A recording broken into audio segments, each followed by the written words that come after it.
This is Audible. Highway to Hell, written by Armand Rosamilia, narrated by Jack Wallen Jr. 1. Sex. Randy watched, repulsed as the two male zombies took turns, dead-fisting the barely alive girl anally.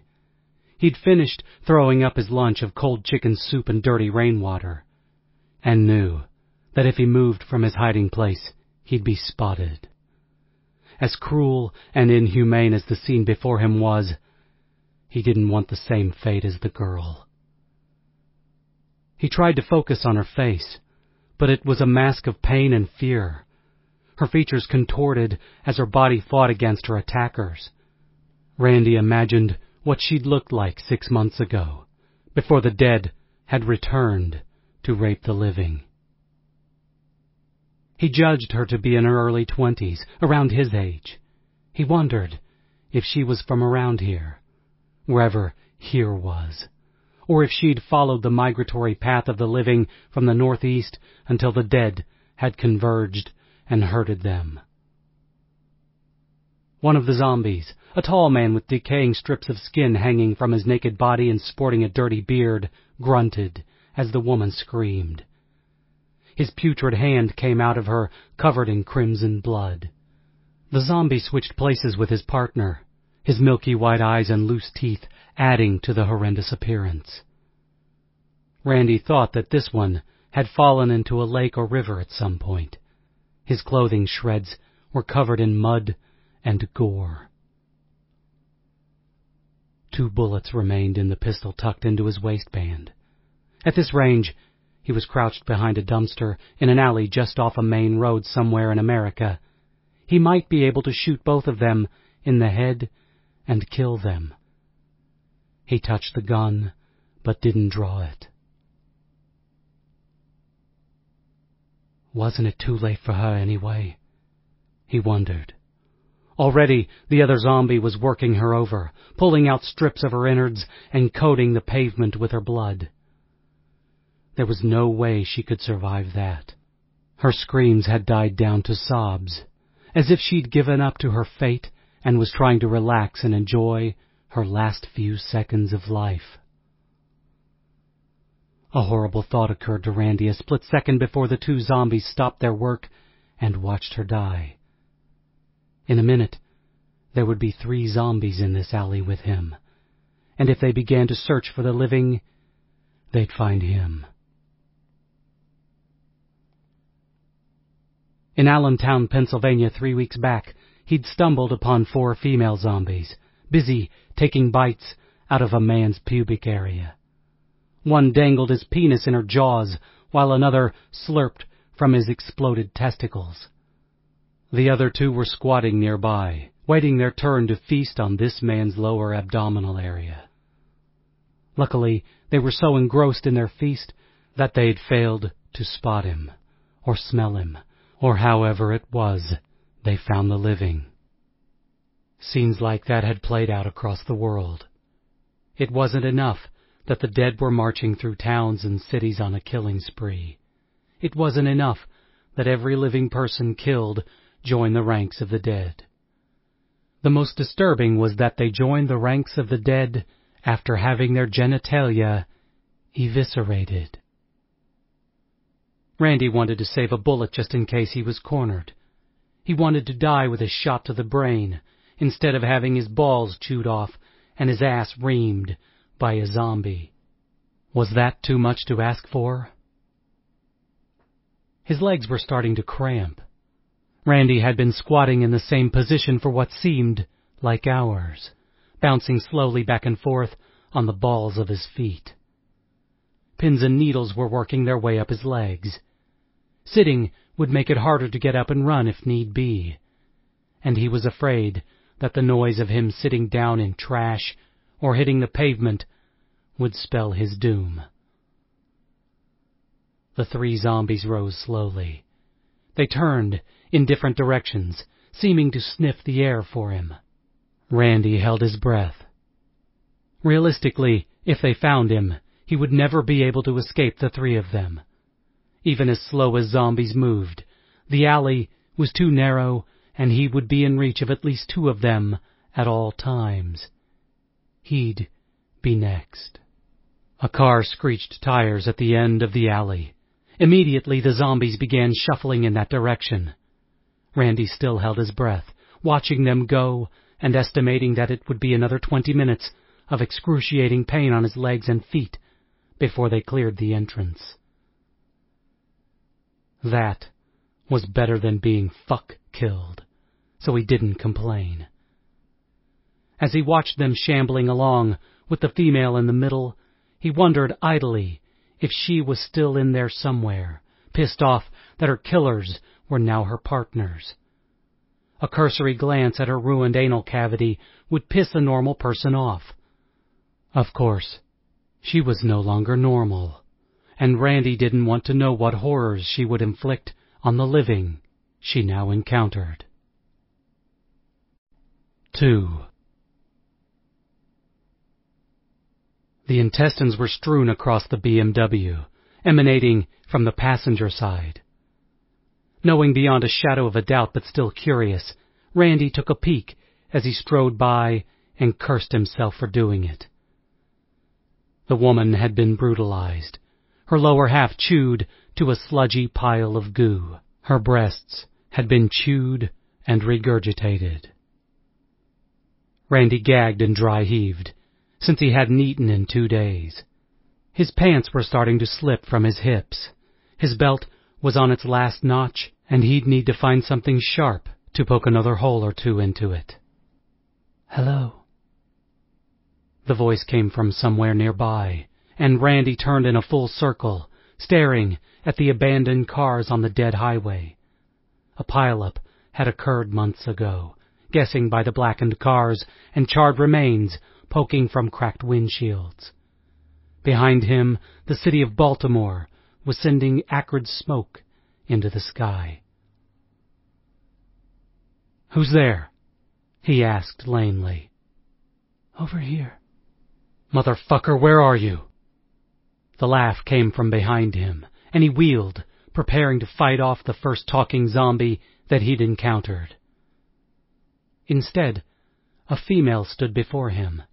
She was clad in black jeans, black t-shirt, her hair pulled up into a black baseball cap, and her cheeks were covered in dark soot. She carried a large hunting rifle over her shoulder and a duffel bag at her hip. "Hi," Randy sighed.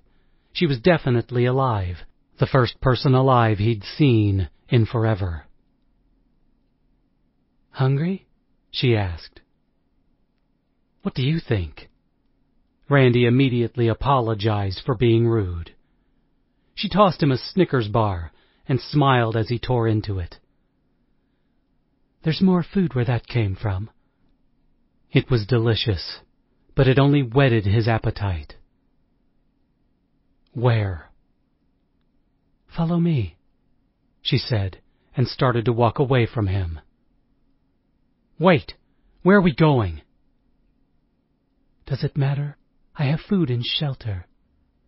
She turned her back on him, slung the rifle from her shoulder, and began walking quickly. "Stay close," she said over her shoulder. Randy followed her as she weaved in and out of the husks of automobiles, making sure that he didn't see what was inside. He didn't feel like puking again. She was moving quickly, but obviously knew where she was going, turning to the left here and scooting under a disfigured car there. She glanced back only once and smiled at him, waving for him to follow. "What's your name?" he asked, trying to keep up. "Shh. We'll have plenty of time to talk later." "I'm Randy." She ignored him and increased her pace, shimmying down the side of the highway and into the underbrush there. Randy hesitated for a moment before following. What did he have to lose? At least she was alive, and cute in a Rambo sort of way. At the bottom he pushed through the bushes and emerged onto a sidewalk. Randy watched the girl entering through a hole in a chain-link fence and stop. He stayed on the sidewalk and watched her. He wasn't sure what her intentions were with him. It had been too coincidental that she'd been right where he was and was now leading him into something. A trap? Safety? She turned back and stared at him. He had two choices. He could follow her or he could run away. She held the rifle in her hands, and she looked like she knew how to use it. He glanced to his left. Nothing but abandoned buildings, burning cars, and blood. The same thing to his right. When Randy turned back to the girl, he froze. She was pointing the rifle at his head. He didn't want to die. He'd come too far, survived too long to be killed by another living person. He thought that there might be some irony in there somewhere, but right now he was concentrating on the weapon pointed at him. She closed one eye and cocked her head. He was about to die, and not by his own hand like he'd hoped. He had no chance of pulling his pistol out before his head exploded. He fell to his knees, figuring that begging for his life was all he had left. The girl fired the rifle, and the bullet whizzed over his head. He imagined that it had come so close that it had clipped some hair. He couldn't remember any prayers to say before she fired again. Down on his knees, he had no chance to get away now. Something heavy thudded behind him. He spun around and landed on his ass. A huge monstrosity of a zombie, with brains freshly splattered on the ground and probably on Randy's back, was spread eagle on the sidewalk. Its hands still twitched, and its left leg still moved, but it was dead. It was already dead. It's now dead again, Randy thought. Tears came to Randy, both from the stress and the relief. All he wanted to do was sit here and cry until this nightmare ended. The bushes started to shake, and he saw a zombie woman stumbling off of the highway above into the shrubbery. "You might want to come on," the girl called. "There are 6 of them that just dropped in on us. They'll get to their feet soon enough." Randy stumbled, crawled, flipped to right himself as he watched the bushes part and another male zombie exit. "I know you're not in a hurry, but I am," she said. Randy turned and slipped through the chain-link hole. The girl pulled out 3 pieces of bent metal and began spinning them around links. "This will hold them for a few minutes, enough time for us to escape." "To where?" "To my secret lair." She winked at him. "Actually, the top of the building on this lot is home. It's surrounded on 4 sides by this fence and other things, and I have a garden growing, and I stockpiled enough food to last a few more weeks." "Then why risk being out?" She took his hand, and they ran across the dry dirt lot to the 6-story building. "I saw you coming from my vantage point. I figured the way you were coming that you'd be on the highway and almost running into about 50 zombies another quarter mile." "Oh. You're welcome." Thanks." "You owe me big time." Randy swallowed nervously and said nothing. She stopped. "My name is Becca." "Is that your real name?" "It is now. Did you think I was going to shoot you?" "The thought crossed my mind." "Glad you fell to your knees, or I would have definitely hit you before he grabbed you." "Great." "Are you crying?" Randy looked away and wiped his face. They came to a door, and Becca produced a key and unlocked it. "I don't want crybabies sharing my space," she said with a laugh. "I'll try to remember that." It's been so long since I've had live dick.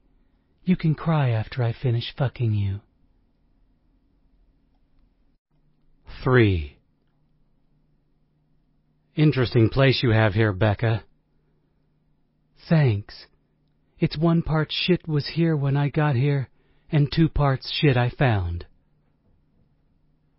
The top floor of the building consisted of 1 small room, with sliding glass doors overlooking an old pigeon coop, and a few rows of plants and vegetables. A small dining room table and 3 plastic outdoor chairs were the only furniture present, with a pile of pillows, throw pillows, bed pillows, and ornate pillows, deposited in 1 corner. Where do you, pee? Randy asked. Why? Need to go? Yeah. Go down a flight of steps and the first apartment door is opened. I go in there. Becca took off her t-shirt, revealing a black push-up bra. She had small, perky breasts that Randy tried not to openly admire. Becca put her fingers on the zipper to her jeans and smiled. Go piss so I can get dressed, pervert, she said, but she winked at him. She liked to wink, Randy thought as he went downstairs. The hallway was quiet and dark. He tried not to stumble and break his neck. Wouldn't that suck? I finally have a chance to get laid, and I could end up dead at the bottom of the stairs. Randy was a virgin. It was as simple as that. Or pathetic as that. He didn't consider himself to be a good-looking guy, although he was no hunchback with a club foot, lazy eye, and missing toes. But sometimes it felt like it. Sure, he'd dated in high school. He'd gotten to third base with Brianna Conroy a couple of times. But she was holding out for marriage. If he'd known that the world would end up fucked up like this, he would have popped the question that night, fucked her brains out, and then, 3 years later, run away. As if I'm that big a dickhead, he thought. The apartment door was unlocked and he stepped inside. Through the weak sunlight sneaking in through the blinds, he spied neat rows of canned goods stacked in the living room. There was a flashlight on the nearest stack, so he lit it, marveling at the order to the room. To the left were stacks of vegetable cans, separated by first kind and then brand. To the right were the fruit cans, all organized and each labeled and facing the aisle between them. Behind the 2 rows and piled to the walls and almost touching the ceiling were boxes, all clearly marked. Toilet paper, cleaning supplies, batteries, candy bars, candy bagged, candy loose, cookies, crackers, and so on. A corner easily held 500 cans of soup, all neatly ordered. A clothing rack stood against the opposite wall, with dozens of outfits, all black, put together and covered in plastic. Randy was hungry, but decided to refrain from taking any food just yet. He didn't really know Becca, and didn't know if she were some psycho bitch that looked at him as her prisoner. If the world hadn't turned fuck side up, she wouldn't give him a second glance on the street. He wondered if that bothered him enough to keep his dick in his pants. I have pride, goddammit, and morals. I'm not going to fuck this chick because the only reason she would fuck me is because I might be the last man on earth. Fuck that. Randy was prepared to die a virgin. It was better than selling out. The bathroom stunk despite 3 dozen air fresheners strategically placed around the small quarters and the 5 spray bottles. When he got back into the hallway, Becca called down from above. I'm so rude. You're probably starving. Feel free to grab us a couple of soups each. Take whatever you want. To the far right is also some crackers, and bring a 6-pack of beer. It's warm, but better than nothing. He found the proper supplies and trudged up the steps with his arms full. I know, I'm totally OCD when it comes to shit like that. Did you find everything okay? Randy nodded dumbly. Becca was wearing a black thong, fishnet stockings, and black, patent 6-inch stiletto heels. As Becca walked slowly across the floor, got on her knees in front of him, and unzipped his pants, Randy dropped the food. When she took his cock into her warm mouth, he forgot all about his pride and morals, and tried not to explode too soon. 4. They woke to sunlight streaming through the glass doors. They rose together, hugging, before taking turns going downstairs to the bathroom.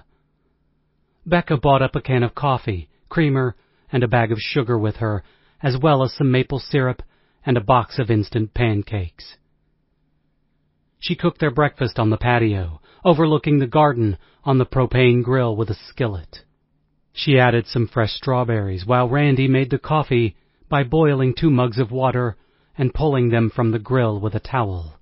They ate on fancy china plates, sitting in 2 of the plastic chairs.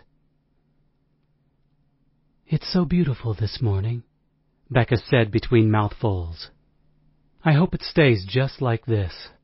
Fall is right around the corner. I need to get some blinds or a curtain for the doors. The sunlight smacks me right in the face every morning. What's stopping you? Randy said with a laugh. I do need to go shopping. You said you had a couple weeks' worth of food here. It must be more like a year's worth. Becca shrugged. I get bored and I eat more than I need to some days. It doesn't show, Randy said. He meant it. She wasn't a raving beauty. She'd never make the cover of Maxim or Playboy, but she was very sexy. Her skin was pale and smooth, her dark hair flowing down her back. She had pretty deep brown eyes and a cute little wrinkle of a nose.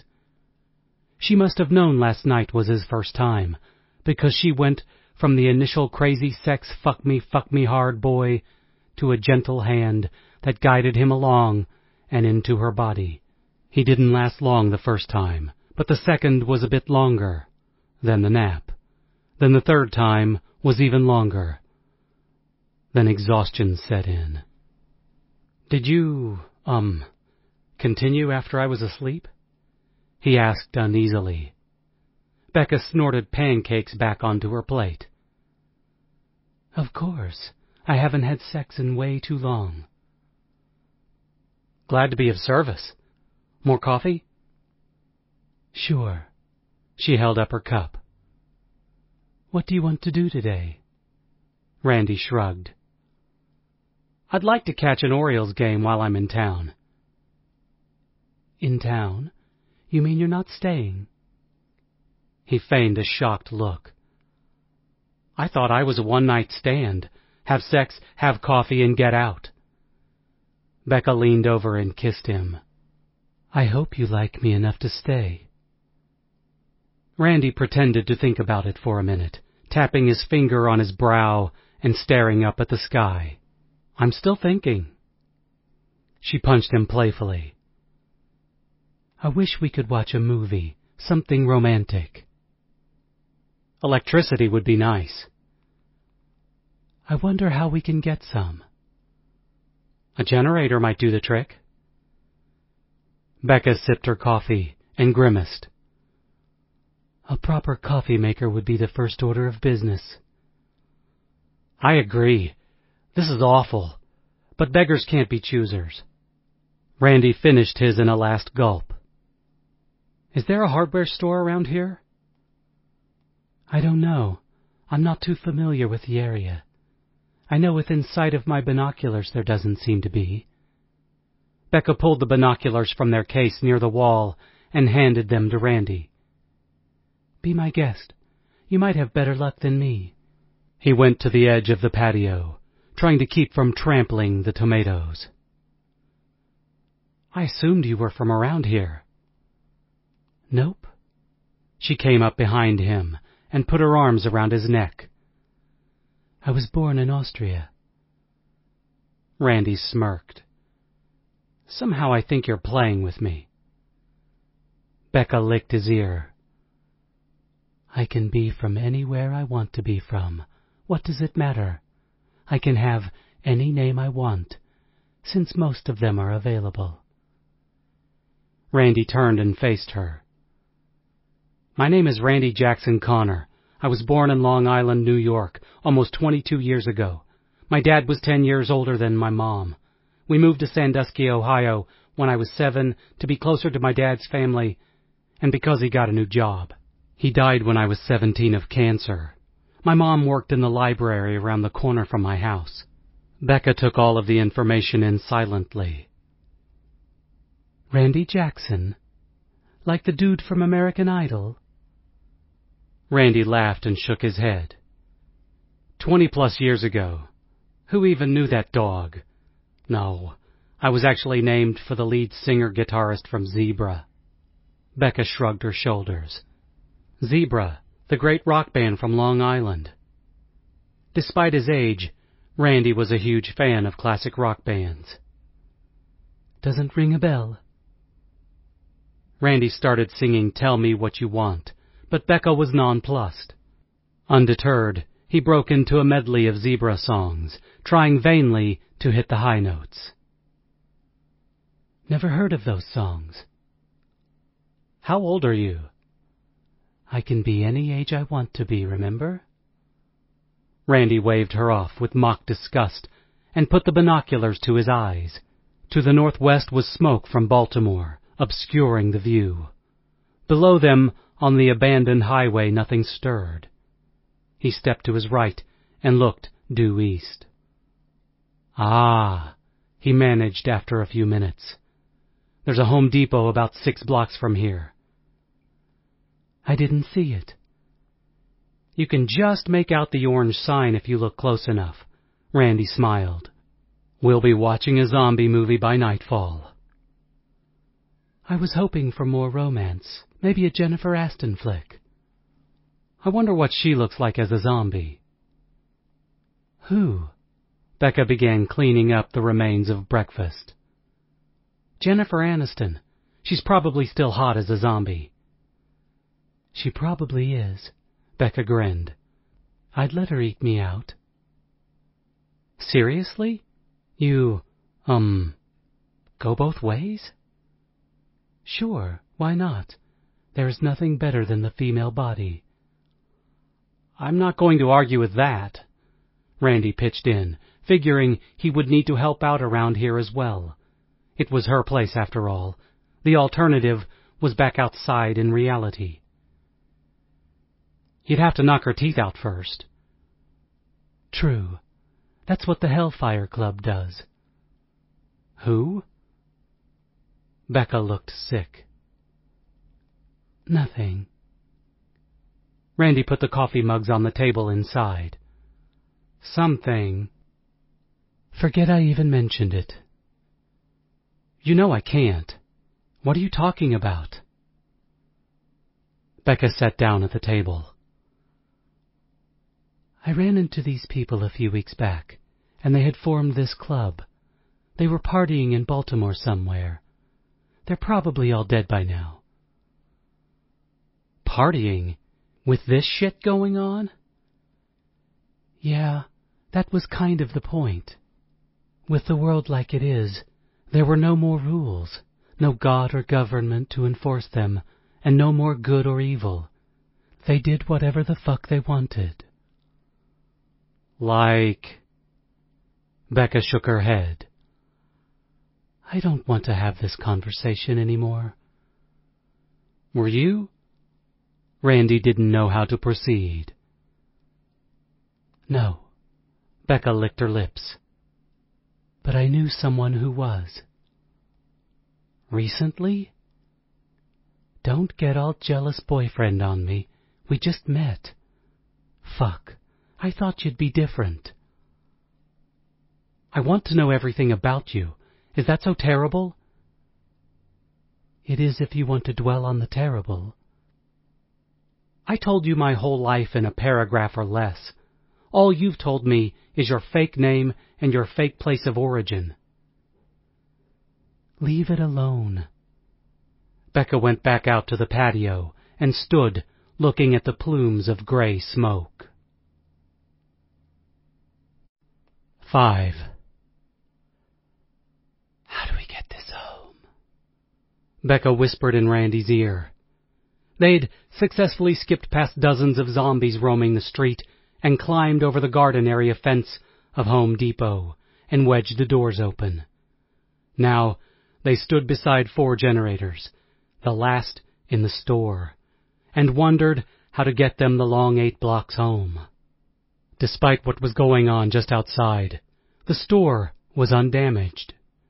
The front door had been smashed in, but they didn't see any blood or bodies inside.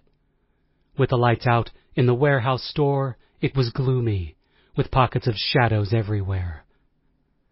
They both knew that it would be easy for a zombie to be an aisle away without being seen. They tried to focus on the task at hand and not creep themselves out. We load them onto those rolling carts you see in the commercials and we take our sweet time getting home.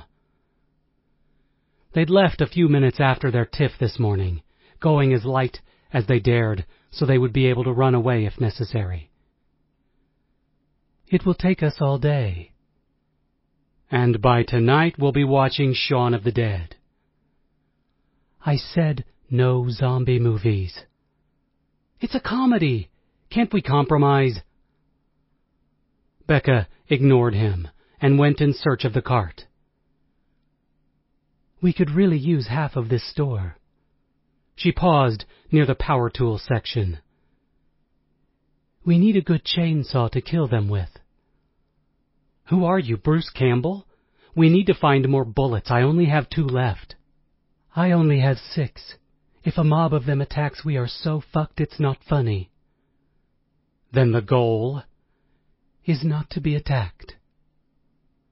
Becca found 2 carts and began pushing one back to the generators. Randy grabbed the other and grimaced when the wheels began to squeak loudly. It figures I'd get this one. Can I ever catch a break? I guess you can try to find another one. Randy turned when Becca screamed and brought the gun up reflexively.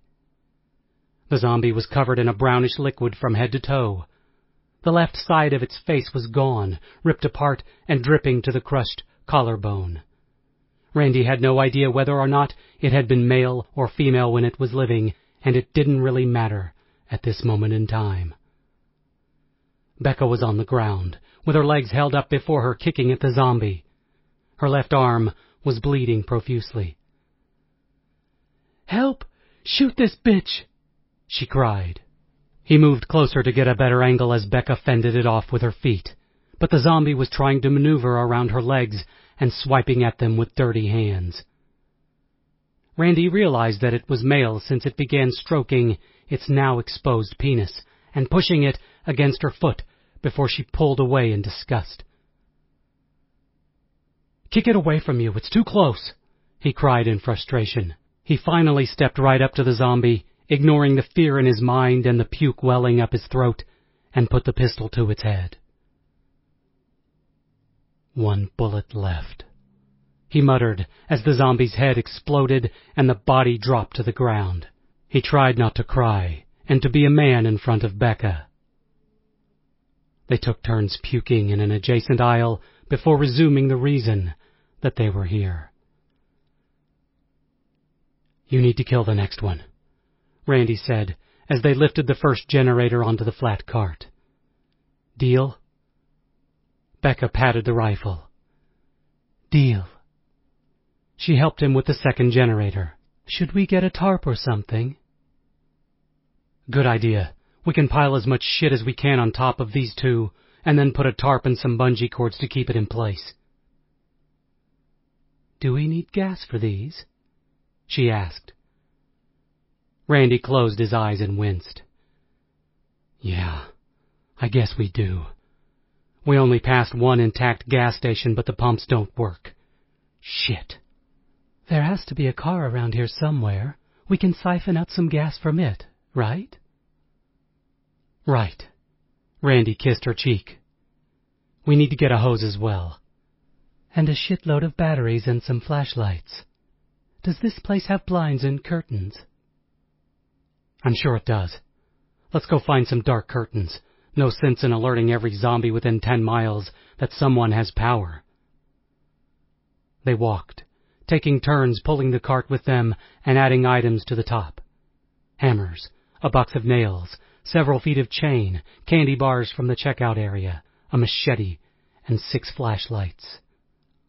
They filled an empty cardboard box with batteries.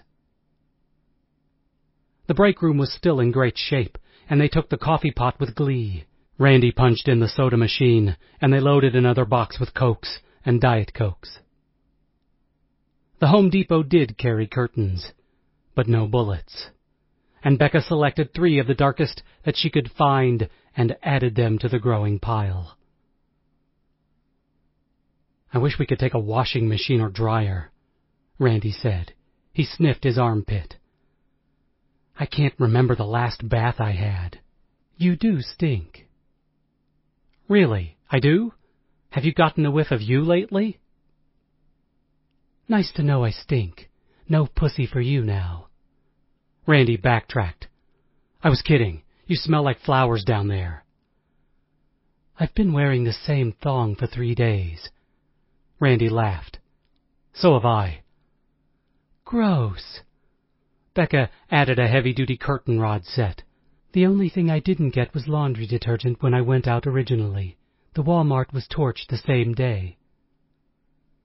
They raided the bathrooms in the store and came away with 5 bottles of hand soap, 36 rolls of toilet paper, 3 cases of paper towels, and 4 boxes of tampons.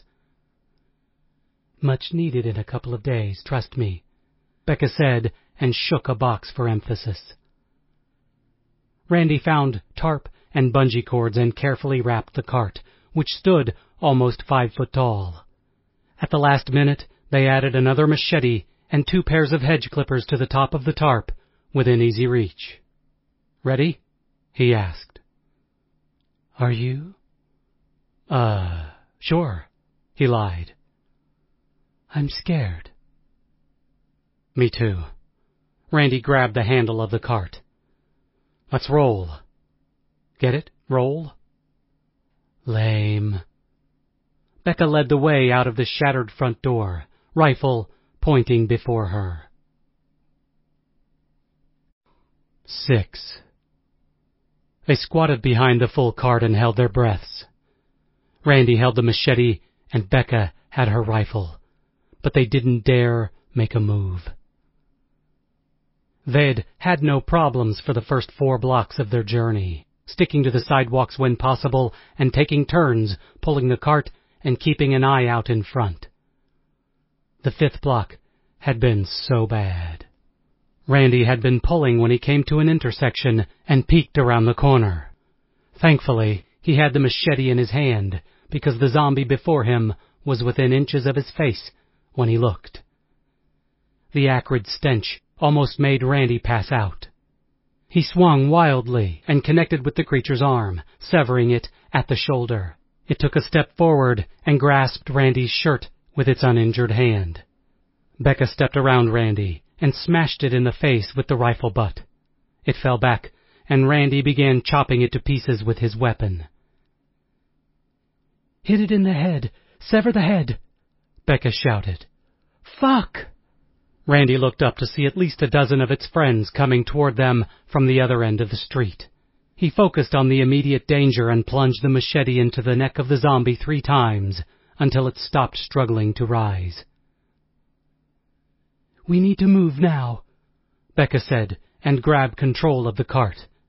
They began moving along at a slow but steady pace. Randy couldn't help but laugh. This is like a cartoon or something. The zombies are pacing with us. We're moving so damn slow. But we'll get tired before they do. I can't pull this all the way home. I'm already wiped out from the few blocks we went, and so are you. Plus, we still need to stop and get gas. I doubt they'll stand by while we suck gas with a hose. Then we need to get home and come back out later or tomorrow for gas. Becca pouted as she struggled to pull the cart. Randy grabbed hold of it as well, and they picked up a minuscule amount of speed. At this rate, we'll outdistance them by morning, Becca said. I wanted to watch a movie. We haven't seen a blockbuster yet. I have movies in my bedroom. You do? Why would you collect movies without power? Never mind, Becca said, and turned away to look at the pursuit. Trouble ahead, Randy said.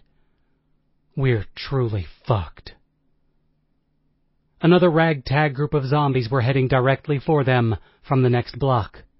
The slow shuffle and eerie quiet freaking Randy out. Maybe we should abandon the cart and get to safety. No fucking way I'm letting this shit out of my sight, Becca said. Let's go this way.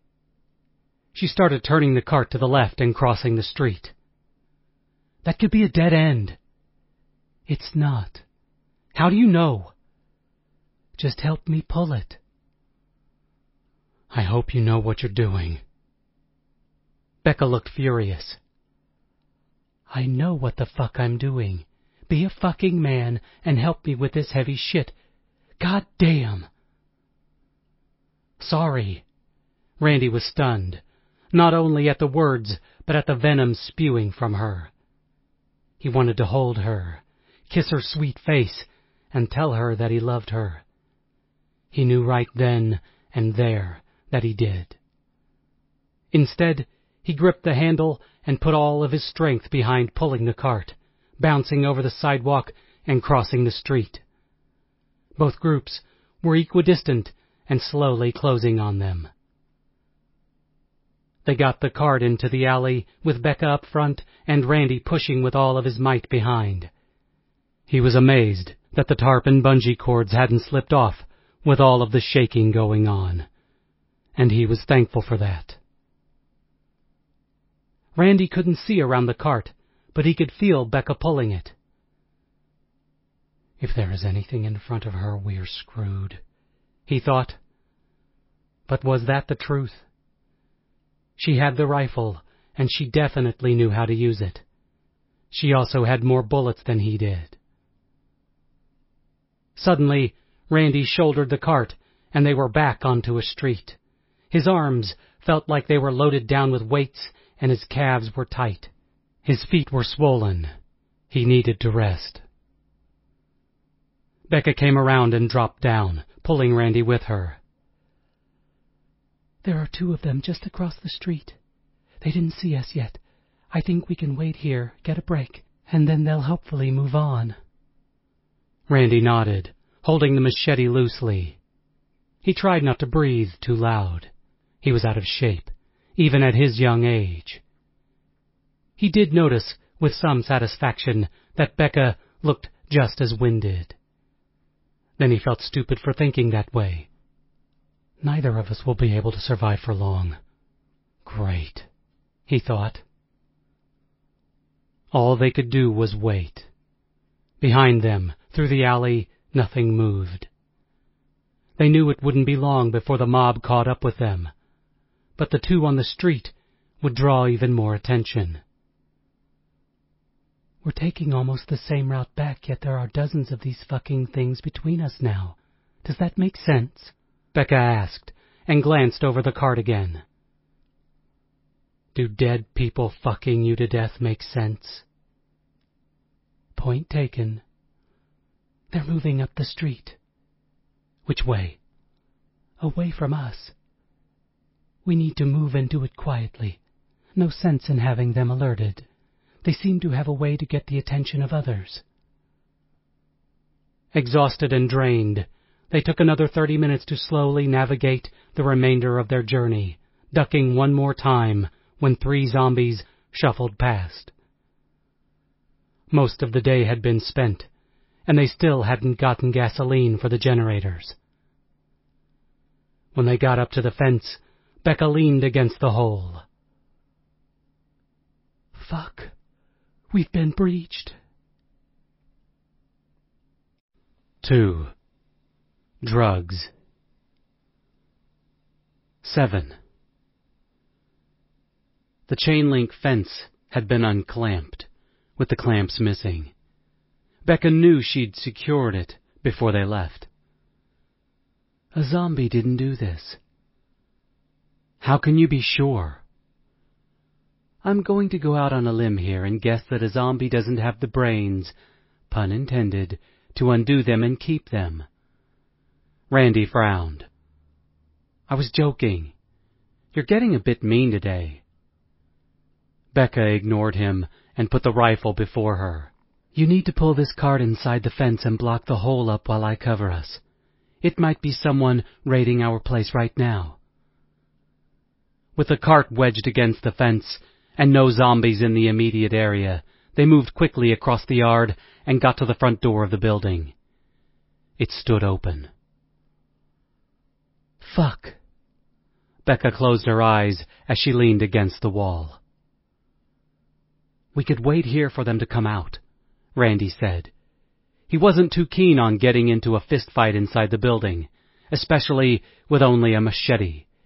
It wasn't the ideal close-quarters weapon, especially if you were going against a foe with a gun.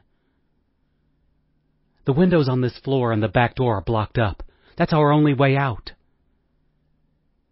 If we stay out here too long, we attract attention from the zombies. They could be inside waiting in the first apartment for us to enter and then shoot us. Or they could be long gone. We've been out for most of the day. I think that they are still here. If you were on the run in this world and found a safe haven like this, stocked with neat rows of food, wouldn't you stay? Definitely. But they didn't. Becca took a step forward and glanced inside before pulling back. How do you know? Is there a note pinned to the door?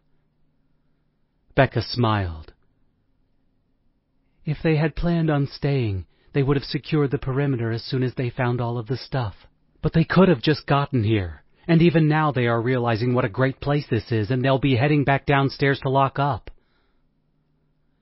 I never realized what a pussy you were. Becca kissed him on the cheek.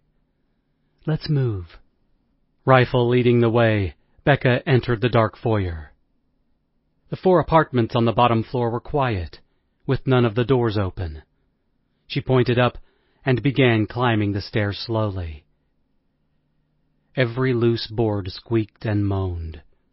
Randy's heart was pounding in his chest. You think you'd be used to this kind of bullshit excitement already? It's been months, dude.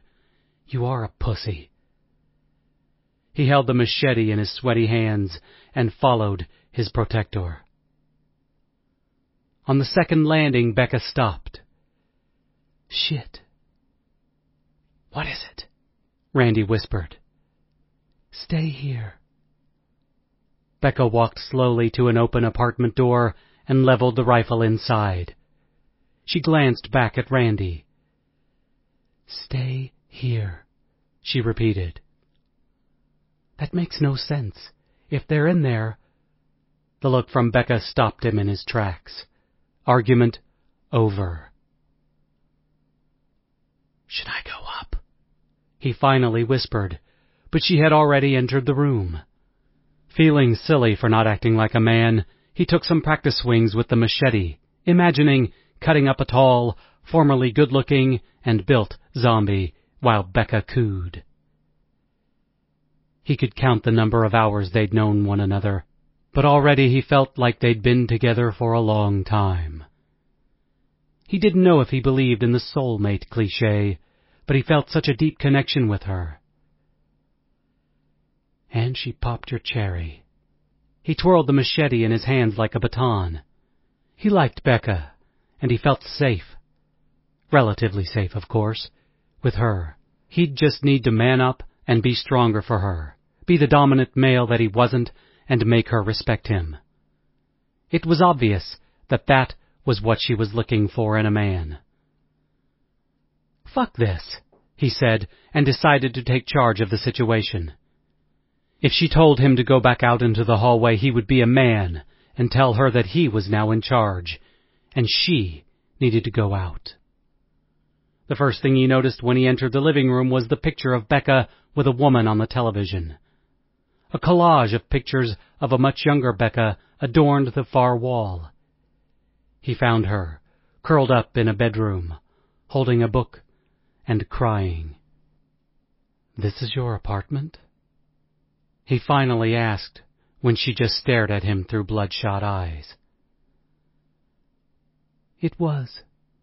I lived here with my mom until this started." "Why did you lie about knowing the area?" "I didn't. We'd only lived here a couple of weeks. I was on my way from school when I was attacked. By the time I got back here, my mom was gone. The neighbors were packing and leaving, but I couldn't go without my mom, so I stayed. Since I was the only one left, I decided to board up the place and wait for her to come back and save me." "What's your name?" "It doesn't matter anymore, does it?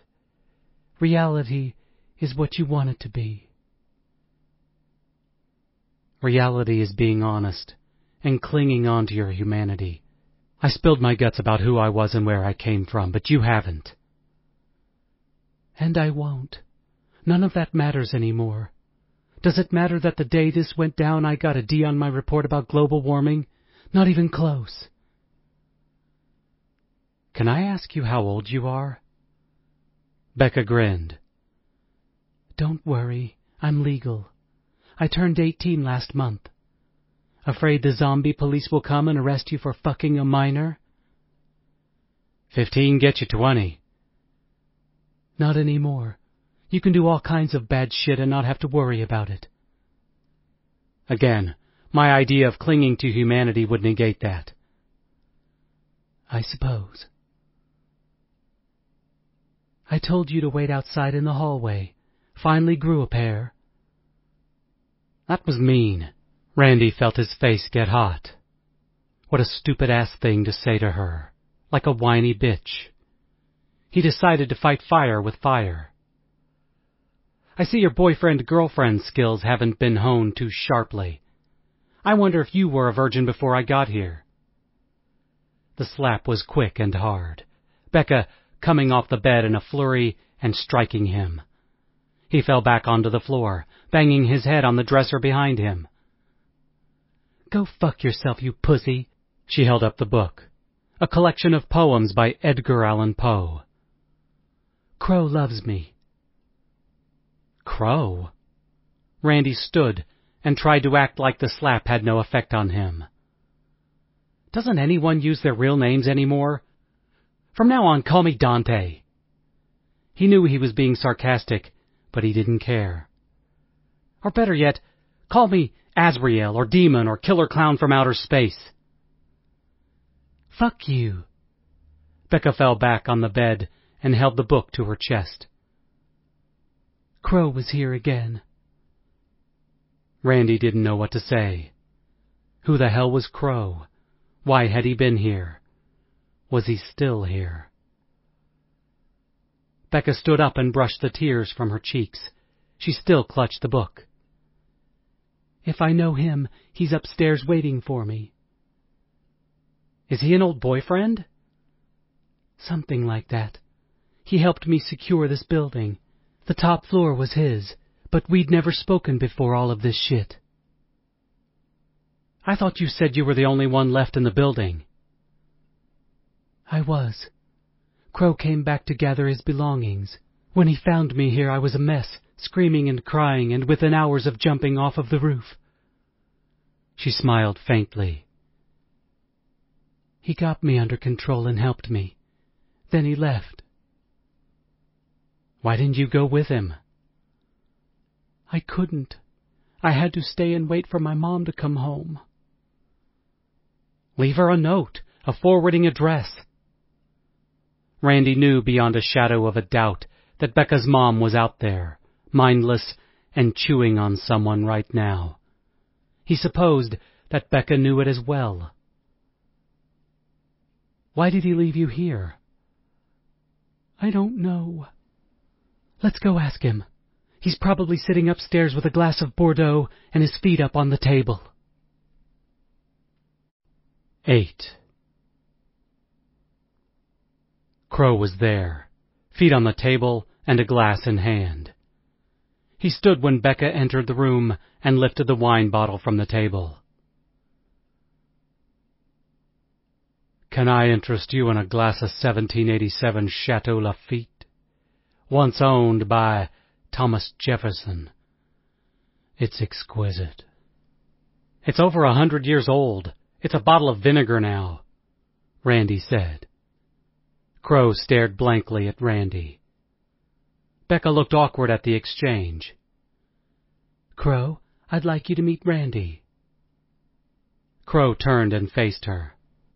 Raven, you look beautiful as usual. Raven? Randy turned to face her. Crow? Can I be Turkey Vulture, or is that someone else coming for dinner? Stop it, Becca whispered. I see you found my present. Crow stood, and he was imposing. At 6'5" and well-built, he towered over Randy by at least 6 inches. His head was clean-shaven with a long salt and pepper goatee. 3 hoop earrings dangled from either ear. He wore a cashmere sweater and black slacks, with dark black cowboy boots. Despite being more than twice Randy's age, Randy had no doubt that in a fair fight Crow would dust the floor with him. His blue eyes were piercing, and Randy tried to look away but failed. Becca cleared her throat. What brings you back? You, my sweet Raven. I came to ask you to join us in Baltimore. Baltimore is burning. She pointed at the glass doors for emphasis. Crow shook his head. Not all of Baltimore, just the worst parts. Randy realized that he was gripping the machete tightly and tried to relax. He put it to his side, but kept his hand on it. The way Crow was staring at Raven and completely ignoring him was unnerving. He didn't know whether to leave the room or rush him and bury the hatchet in his smug head. The stadium went up 3 nights ago. I guess we'll not live to see another World Series game in this fair city. What a pity. I had to personally put a bullet in Cal Ripken Jr. in the parking lot. Ripken retired years ago. I doubt he was hanging out at the ballpark months after the season even ended and zombies attacked, Randy said. Crow drained the last of his wine and turned to Randy. I'm actually drinking the last glass of a Trockenbeer Auslis from my collection. He looked back at Becca. If I'd known you'd taken on another lover, I would have brought another bottle. Perhaps a vintage port. Are you staying for dinner? Randy asked. He was getting annoyed at the intrusion, but found it difficult to gauge how to act. Crow was very unsettling to be around. Dinner? No. I have plenty of food in Baltimore. We've gathered fresh meats and dairy, and have our own garden. He turned to the glass doors. Nothing as fancy as what little Raven has growing. He turned suddenly back to her and grinned without humor. Perhaps someday you'll join me there and be in charge of the fresh fruits and vegetables. Becca stood silently, glancing between Crow and Randy. I'll leave you 2 lovebirds. Don't want it getting awkward in here. Crow pulled out a large baggie from a backpack that had been resting behind his chair. Another present for the lady of the house.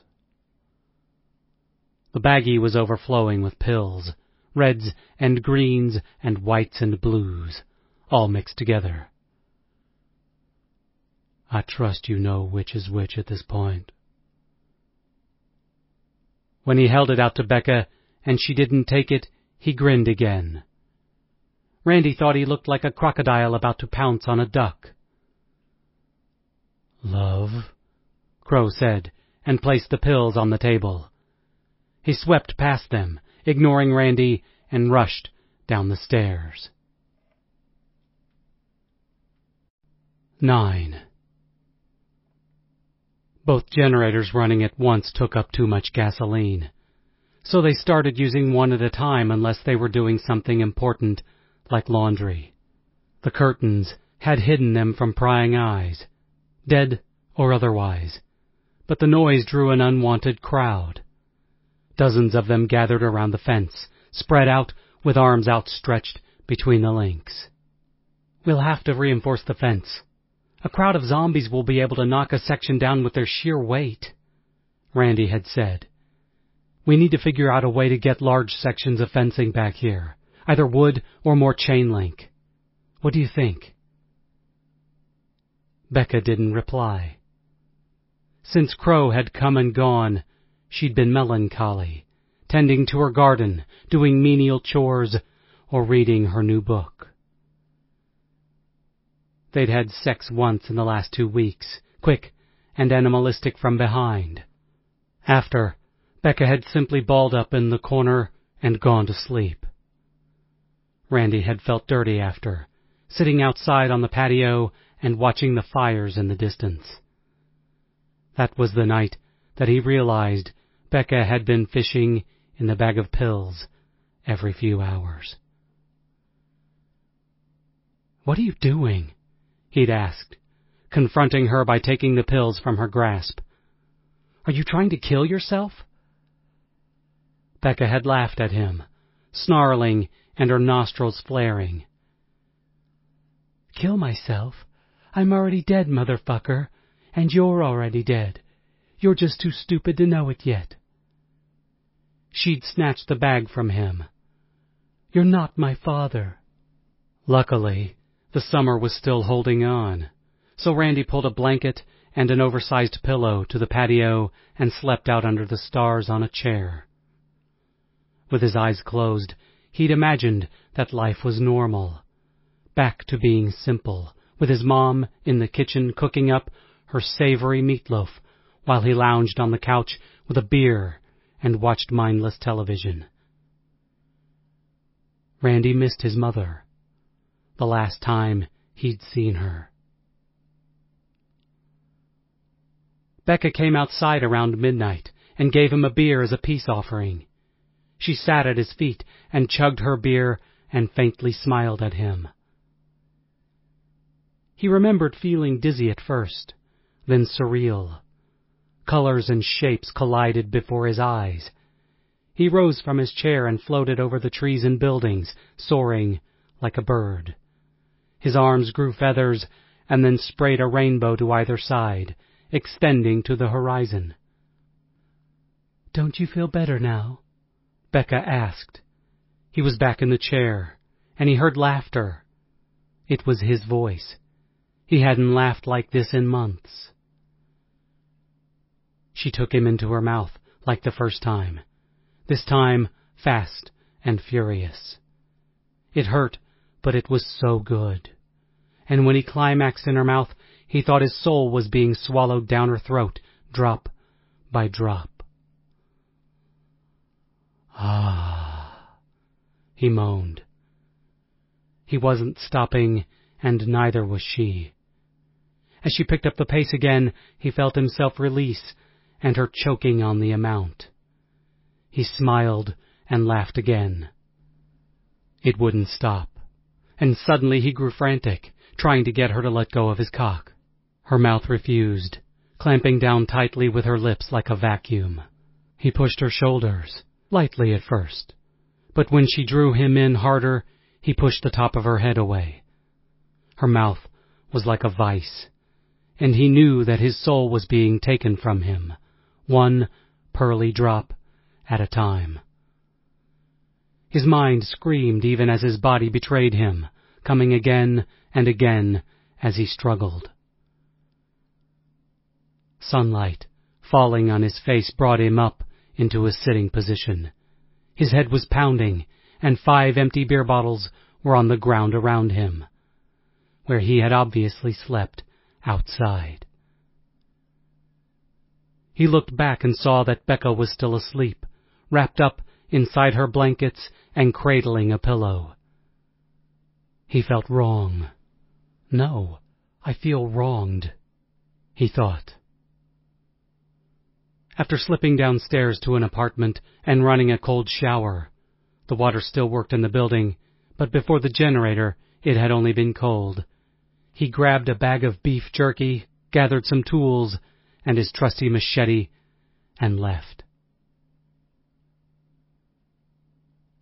Might as well get this all started before we're overrun, he thought. The dirt around the building was getting weed-choked. He realized that clearing weeds was probably the least of his worries, but he knew some routine would be helpful amidst the chaos.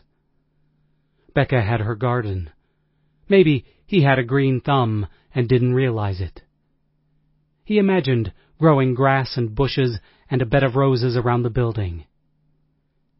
Shit, he was the landlord now. He could do anything he wanted. Besides, the neighbors wouldn't be complaining about the noise or his gardening. Randy wondered if there were any neighbors left within sight of their place. Watching the skyline and the surrounding area from their comfortable perch, they'd seen no movement except the zombies.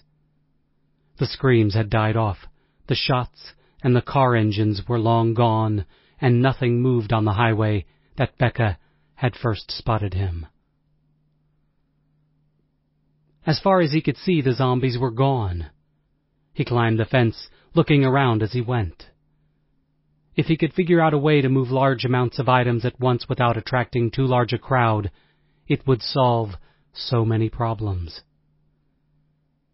He didn't fully understand the movements of the dead. He knew he was missing something simple about the way they migrated, fed, and killed. He decided to take a walk. His journey began the opposite way from the Home Depot in that area. When he'd finally gone out after getting the generators situated, he'd found a used car lot a block over. He'd managed to siphon enough gas for about a month's worth of electricity. He wondered if he could find a useful truck or van in the lot to use. The car lot was just as he'd left it. He climbed the fence and weaved through the cars to the main office. The area was cordoned off with 10-foot-high fencing and barbed wire around all but the gate. Randy wondered how many other safe havens were still intact, and how many had fallen just today. He wondered when he would be in the last place not occupied by the dead, and if they would surround him, waiting for Becca and him to run out of food.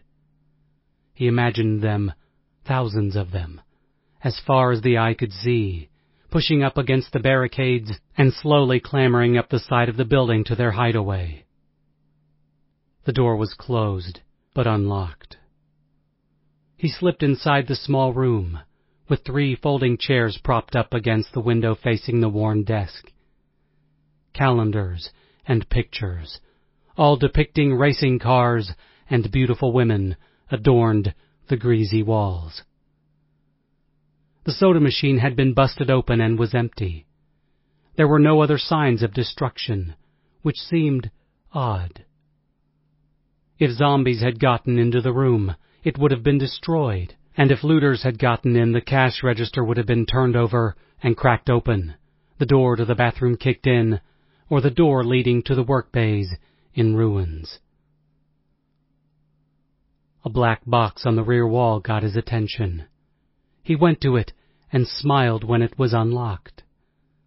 Inside, a multitude of car keys dangled. Randy decided to head back outside, check out the cars in the lot, and choose the perfect ride for him.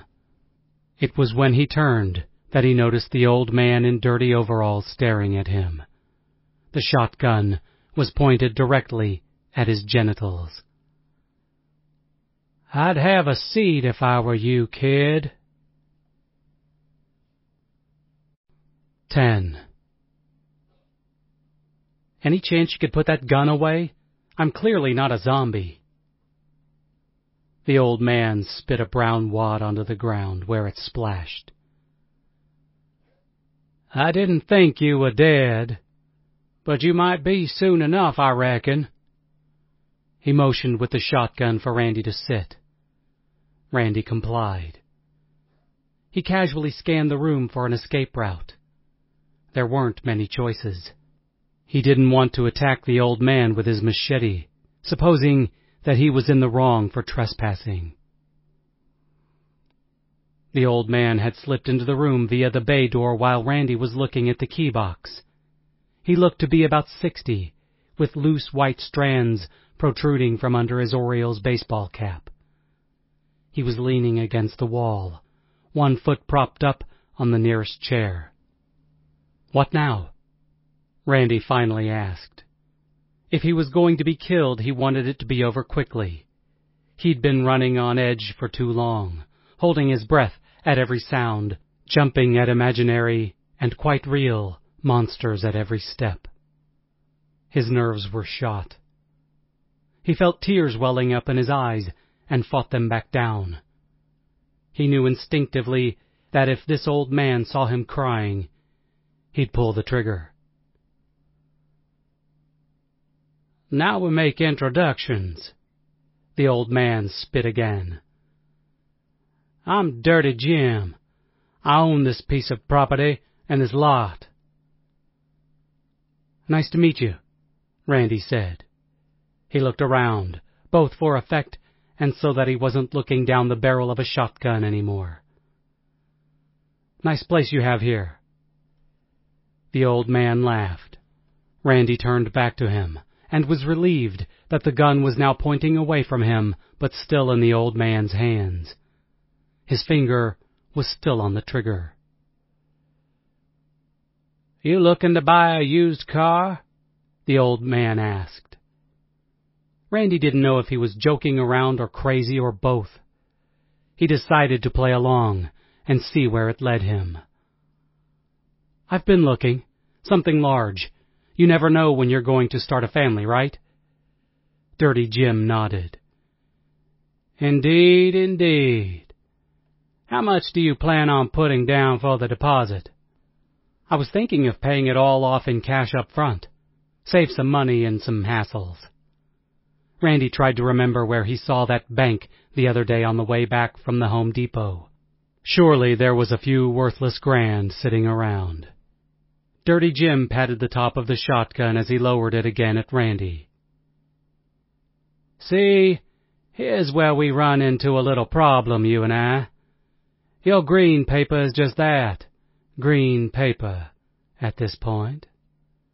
He licked his lips. "Plus, there's a charge for the gasoline you've already run off with from my prized automobiles. That will cost extra, I reckon.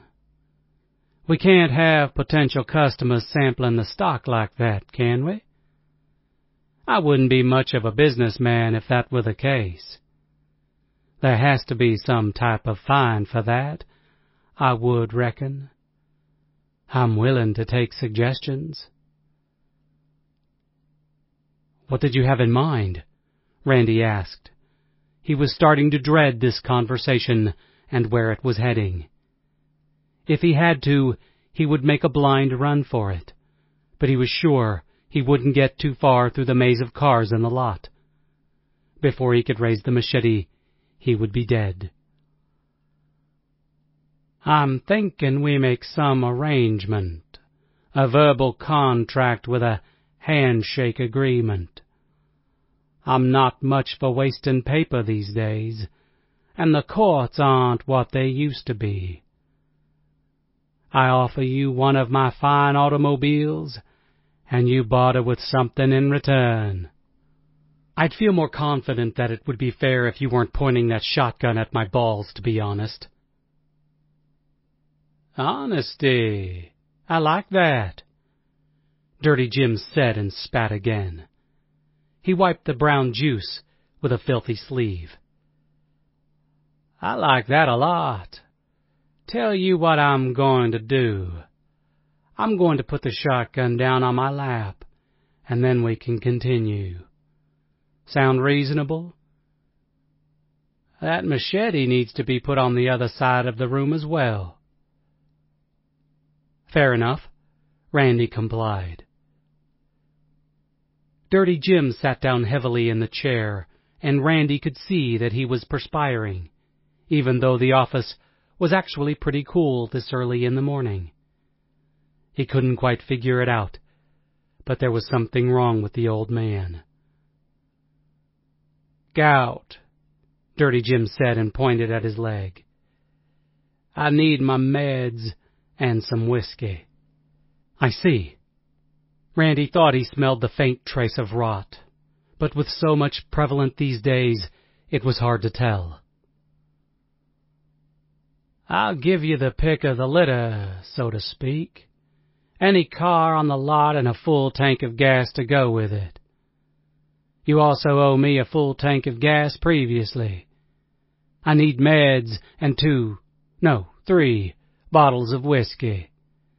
I'm partial to Jim Beam or Jack Daniels, but at this point it don't matter to me what I drink.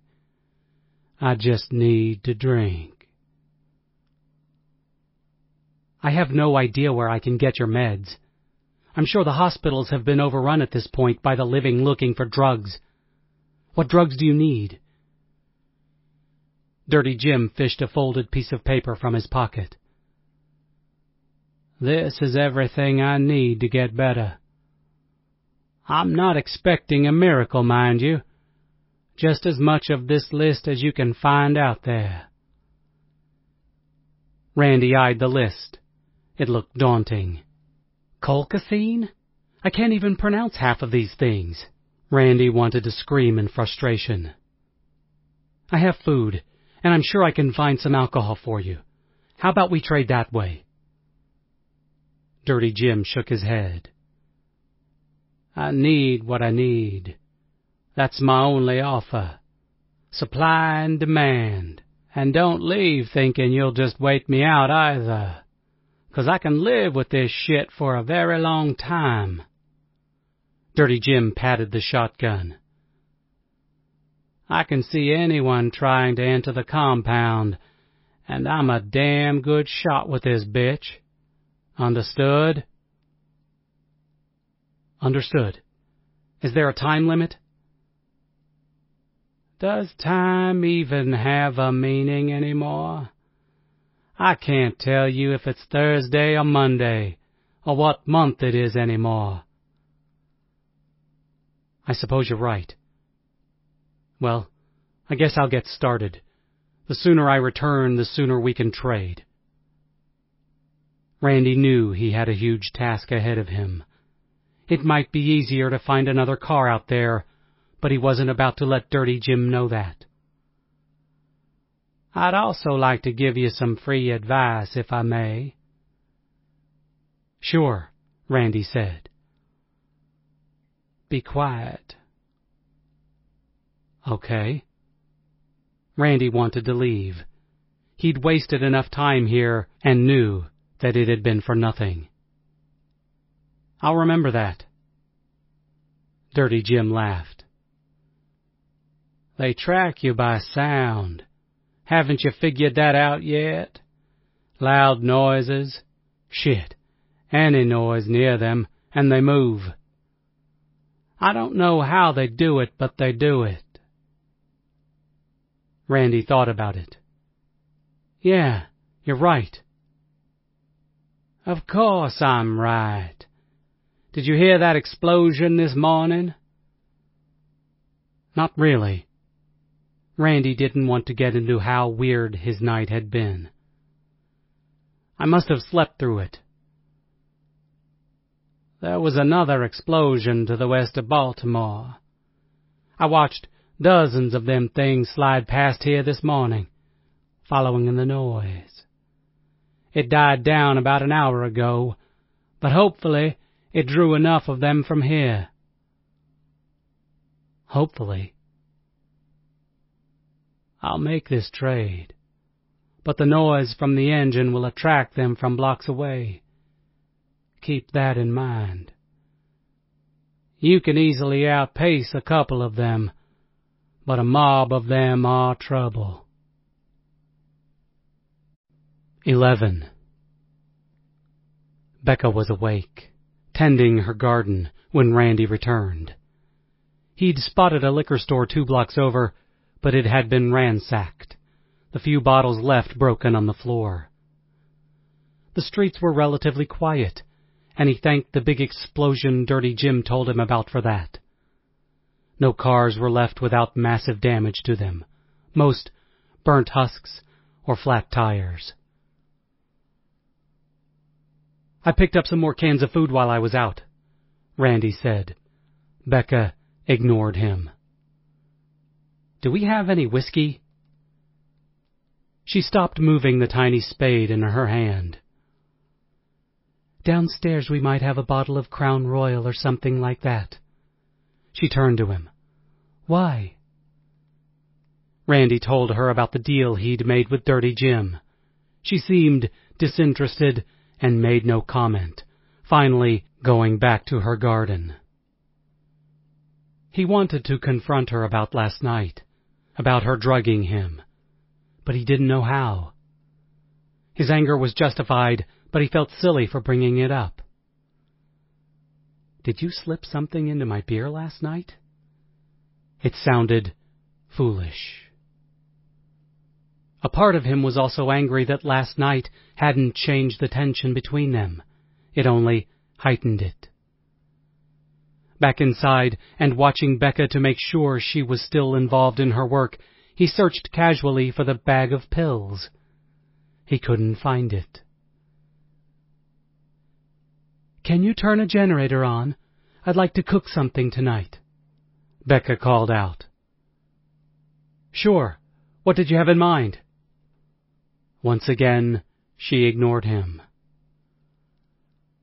His search over, Randy went downstairs and went through the supplies until he found 4 bottles of Crown Royal. He smiled. Half of his mission was complete. He also found a bottle of Evan Williams and a wild turkey. Maybe Becca would like some hard stuff with dinner tonight. The generator was turned on downstairs in the foyer, and within minutes he could see shapes outside getting closer to the fence line. Within 2 hours, they would be surrounded again. The noise would attract them from miles around. If he had a wealth of ammunition, he could take out so many of these creatures, picking them off one at a time at his leisure. He still carried his pistol, even though his bullet supply had dwindled. Randy wondered where the government and local police had gone to.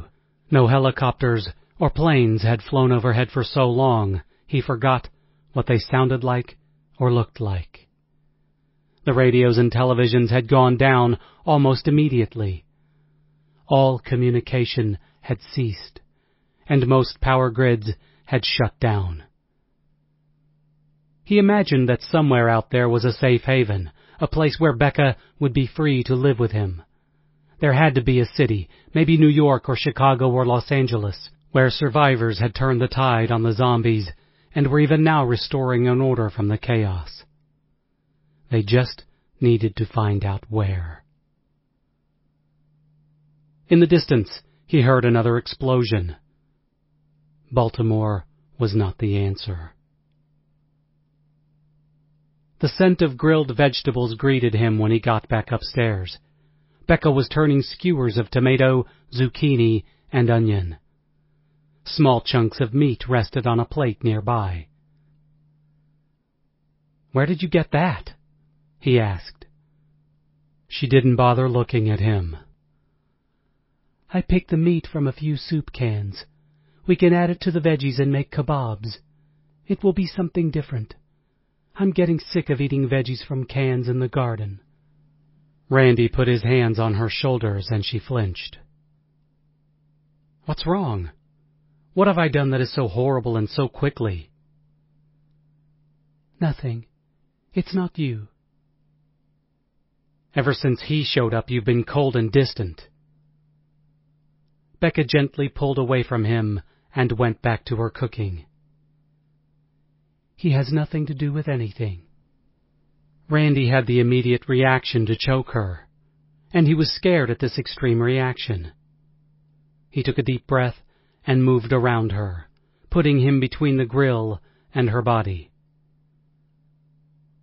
I know we've only known each other for a short amount of time, but we've dealt with so much together already. I thought we were on the same page when it came to this. I thought we were soulmates, meant to be together. Isn't that how you felt as well? She stared blankly at him before speaking. I'm so confused right now. About us? Is it because of him? Stop saying that. Don't be the jealous boyfriend, okay? I'm just crying right now in a depression. I need some space. I love you. What? Becca said. I love you, he repeated. He knew that he did, and knew it was so right to tell her that at this moment. You're making this complicated. I need some space. You want me to leave? He asked, incredulously. Of course not. I'm not an idiot. I haven't forgotten about the millions of zombies circling us out there. I just need to have my own space right now. Maybe we could live in separate parts of the building right now. I'm willing to give you this loft, and I'll take my old place. But I need to do my own thing for a while. Randy was stunned and hurt. I haven't had too many girlfriends, so maybe I'm not the best person to be with. But I thought we had a connection, something real. Was I wrong? I don't know anymore.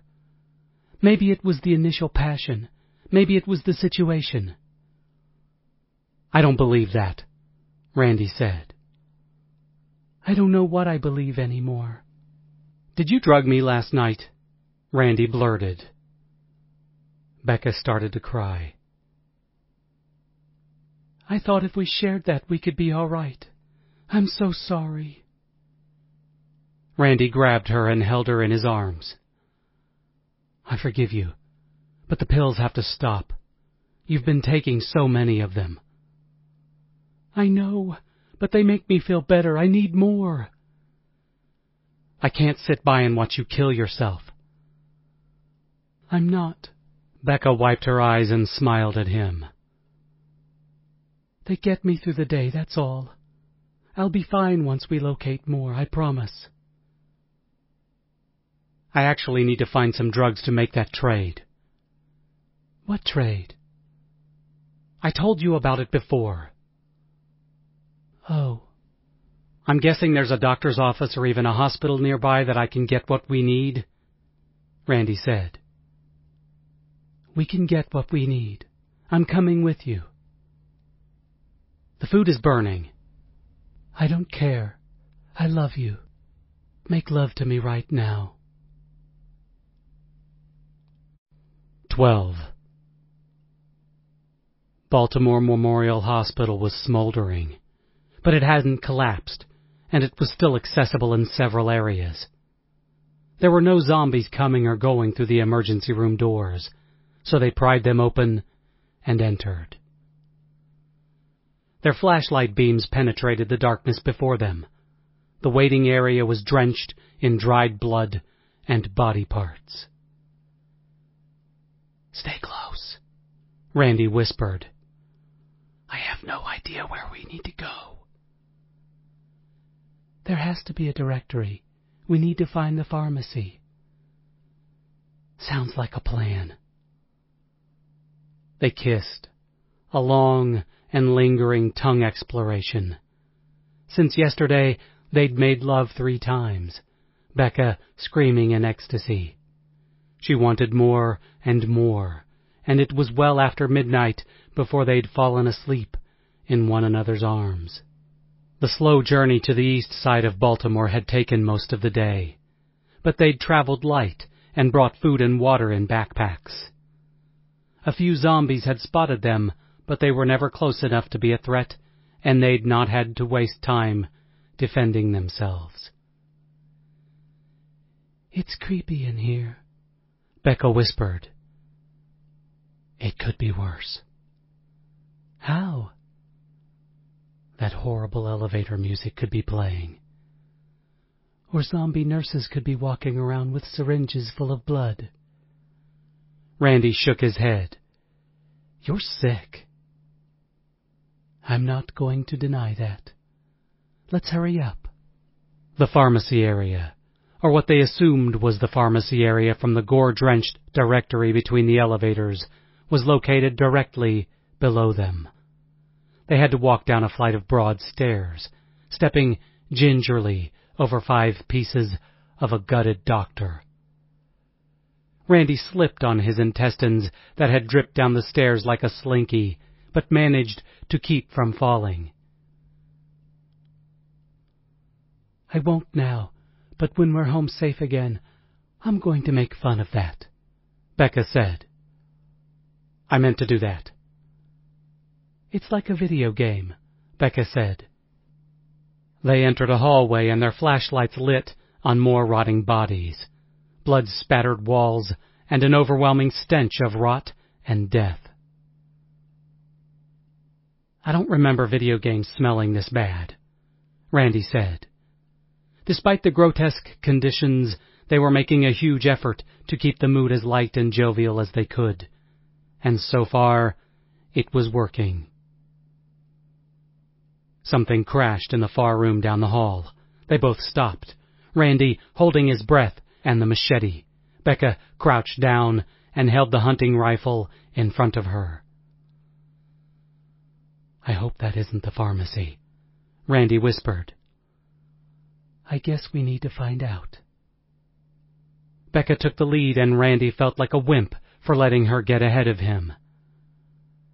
"Act like a man, damn it," he cursed himself. 3 doors before their destination, they reached the pharmacy. The door was intact, but locked. Becca tried it several times in frustration. As if in answer, they heard a loud banging from the other room again. "Force the door open," Becca said. "I'll shoot whatever the fuck hears it." Randy put his shoulder to the door, but it didn't budge. They froze, waiting for the doors around them to burst open and pour a horde of zombies at them. It didn't happen. "Again, but together," Becca said. They counted to 3 and slammed their weight against the door, which popped open with a wood-splitting crack. The door wasn't a total loss, just the lock itself, so Randy did his best to close it. They scanned the dark room with their flashlights. Becca stopped her beam on several cabinets at the far end of the room. "Bingo," she said and laughed. "It hasn't been ransacked." Amazingly, the room hadn't been touched. Shelving took up most of the room with marked boxes in neat stacks. The 3 sides away from the door had cabinets of drugs, all clearly labeled. Becca began dumping the food and items from her backpack. "What are you doing?" Randy asked. "Making room for the important stuff." "Do you want to work together with the list?" "What list?" "The stuff we need to find to make the trade," Randy said. Becca laughed. "I have my own list." She tapped her temple. "Try to find another backpack in here or a strong bag." Before Randy could reply, she was moving among the shelves. Suppressing a scream, he pulled out his list and went to work. He realized at that moment how naive he'd been to think that Becca was here for the common good of the both of them. She was here for her own pill fix, to get high and stay high. "Bingo," she said several times, filling her backpack with containers of pills. I need your backpack. Randy had done well, with about a third of his list done. I need it for the actual stuff we came here for. How much room can you possibly need? He held up the list. I'm not even close to halfway done. He glanced in the backpack. I might have some room. Becca took off her shirt.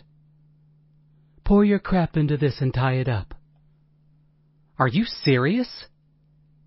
Do I look like I'm kidding? No, but... Becca squeezed her breasts. If you ever want to touch these again, I'd empty the backpack. This is crazy. Becca smiled and pulled her jeans down, turning and showing Randy her thonged ass. If you ever want to fuck this pussy, you'll do it as well. She turned and grinned, putting a finger seductively on her lower lip. And if you ever want to fuck my ass, you'll do it. Randy blushed. I've never done that. Becca dropped her jeans to the floor and moved her thong away with one finger while licking the other. There are too many things you've never done, Randy. Help me load up, and then this can be your cock. Becca spread her legs and shoved her wet finger into her asshole. She rolled her eyes and moaned softly. It's up to you. Randy dumped the contents of the backpack on the nearest shelf and held it out to her.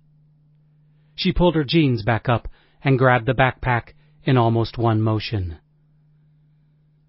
The sooner we get filled up, the sooner you get my ass. Randy piled the items on her shirt and went back to his list, trying to keep his mind off Becca and her show. It was tough and distracting, but after another half hour he finished his list, tied up the ends of her shirt, and stood patiently by the door while Becca filled up both backpacks, her jean pockets, her mouth, and another bag she had found in the room. Can we go?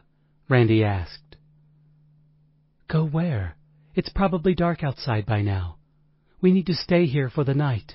We have the food and water, pills, and my ass. Becca popped another handful of pills. Join me, she said, and put her hand out to Randy. I don't want to. I guess you don't want to fuck me in my hot ass then, right? What a shame. Her jeans hit the floor again. What a waste. Fine. Randy hesitated. He didn't want to lose himself in drugs like the other night, but he wanted her. His bulge was getting uncomfortable. Who was he hurting? Technically, it wasn't even illegal anymore. Nothing was. He took her hand but almost stopped when he saw 5 pills. Becca pushed them into his mouth and gripped his hand, placing it firmly on her breast. His other hand slid under her thong and felt her wet pussy. Not there. She moved his hand to her asshole. Finger me here. Hard. 13. At first, Randy thought the knocking was in his dream, but realized he was awake. The banging might have been his pounding head. He was sprawled out on the floor of the pharmacy naked. The noises were coming from the other side of the door, out in the hallway. Randy rose with a start and almost passed out as his head swam. Now he could hear the moaning. He was amazed that the door, already broken from yesterday, had held. Becca. She was gone. He instinctively knew it. The backpacks were gone as well as most of the food and water. He felt stupid, but he ignored the attack on the door and searched in vain for a letter, some Dear John note scrawled on a mirror or a scrap of paper. There was nothing. The room smelled of sex. He'd been reluctant at first with the anal intercourse, but the pills, her excitement, and the taboo of the act had made him a more than willing participant. After their first go-round, Becca had given him a show by masturbating with her fingers and then with one of the large pill bottles. They'd fallen asleep on the floor naked, wrapped around one another. The drugs hadn't been as intense as the last time, but he felt good when he closed his eyes. What could be better? Crazy great sex with the woman of his dreams, and a game plan for the rest of their lives. They could live in relative peace, despite the world in hell around them. "Shut the fuck up!" Randy finally yelled at the noise at the door. He swallowed down bile before he puked on the floor. He was sweating, and the smell of the sex, and he thought dramatically the smell of betrayal in the room was overpowering. The pounding stopped for several seconds before it began again, louder and faster paced. "No one is home!" Randy yelled. He found his clothes and got dressed. Once he had the machete in hand, he started for the door but stopped. "Fucking bitch!" Becca had taken her shirt back, dumping the drugs Randy needed on the floor. At least she hadn't taken them or broken the bottles. He piled them up on a counter but couldn't find a suitable carrier for his find. He glanced at the door and hefted the machete. "Hey, can I trouble anyone to see if there's a bag or box out there somewhere? I could use some help," Randy yelled. He knew he was losing it, knew he was tripping over the edge of no return. He didn't care right now. His anger welled up inside, and he imagined opening that door to find Becca standing there and perhaps Crow. He would take them out with his machete. "First things first," he said. He pushed cabinets to either side of the doorway, creating a killing ground. Now, only one zombie could enter at a time. Randy stood to the left side past the counter. The door was stuck and wouldn't open easily. He tried to pull it open, but it didn't budge. "Push, you stupid pieces of shit!" Whether they heard and obeyed or simply pushed at that moment, he didn't know or care, because the door swung wide. The first zombie in wasn't Becca, but it might as well have been, for Randy severed its neck with a backhand swing. His heart was racing as he kicked the body back and waited for the next zombie to move forward. 3 chops of the machete brought it down, and the next one plowed ahead, where it was cut apart. Randy was panting heavily, and had to stop and control his breathing. 3 more zombies were crowding the doorway, trying to get at Randy with outstretched, rotting hands. He took 2 steps forward and kicked a body to the side, allowing another zombie to enter the room. It was swiftly dealt with.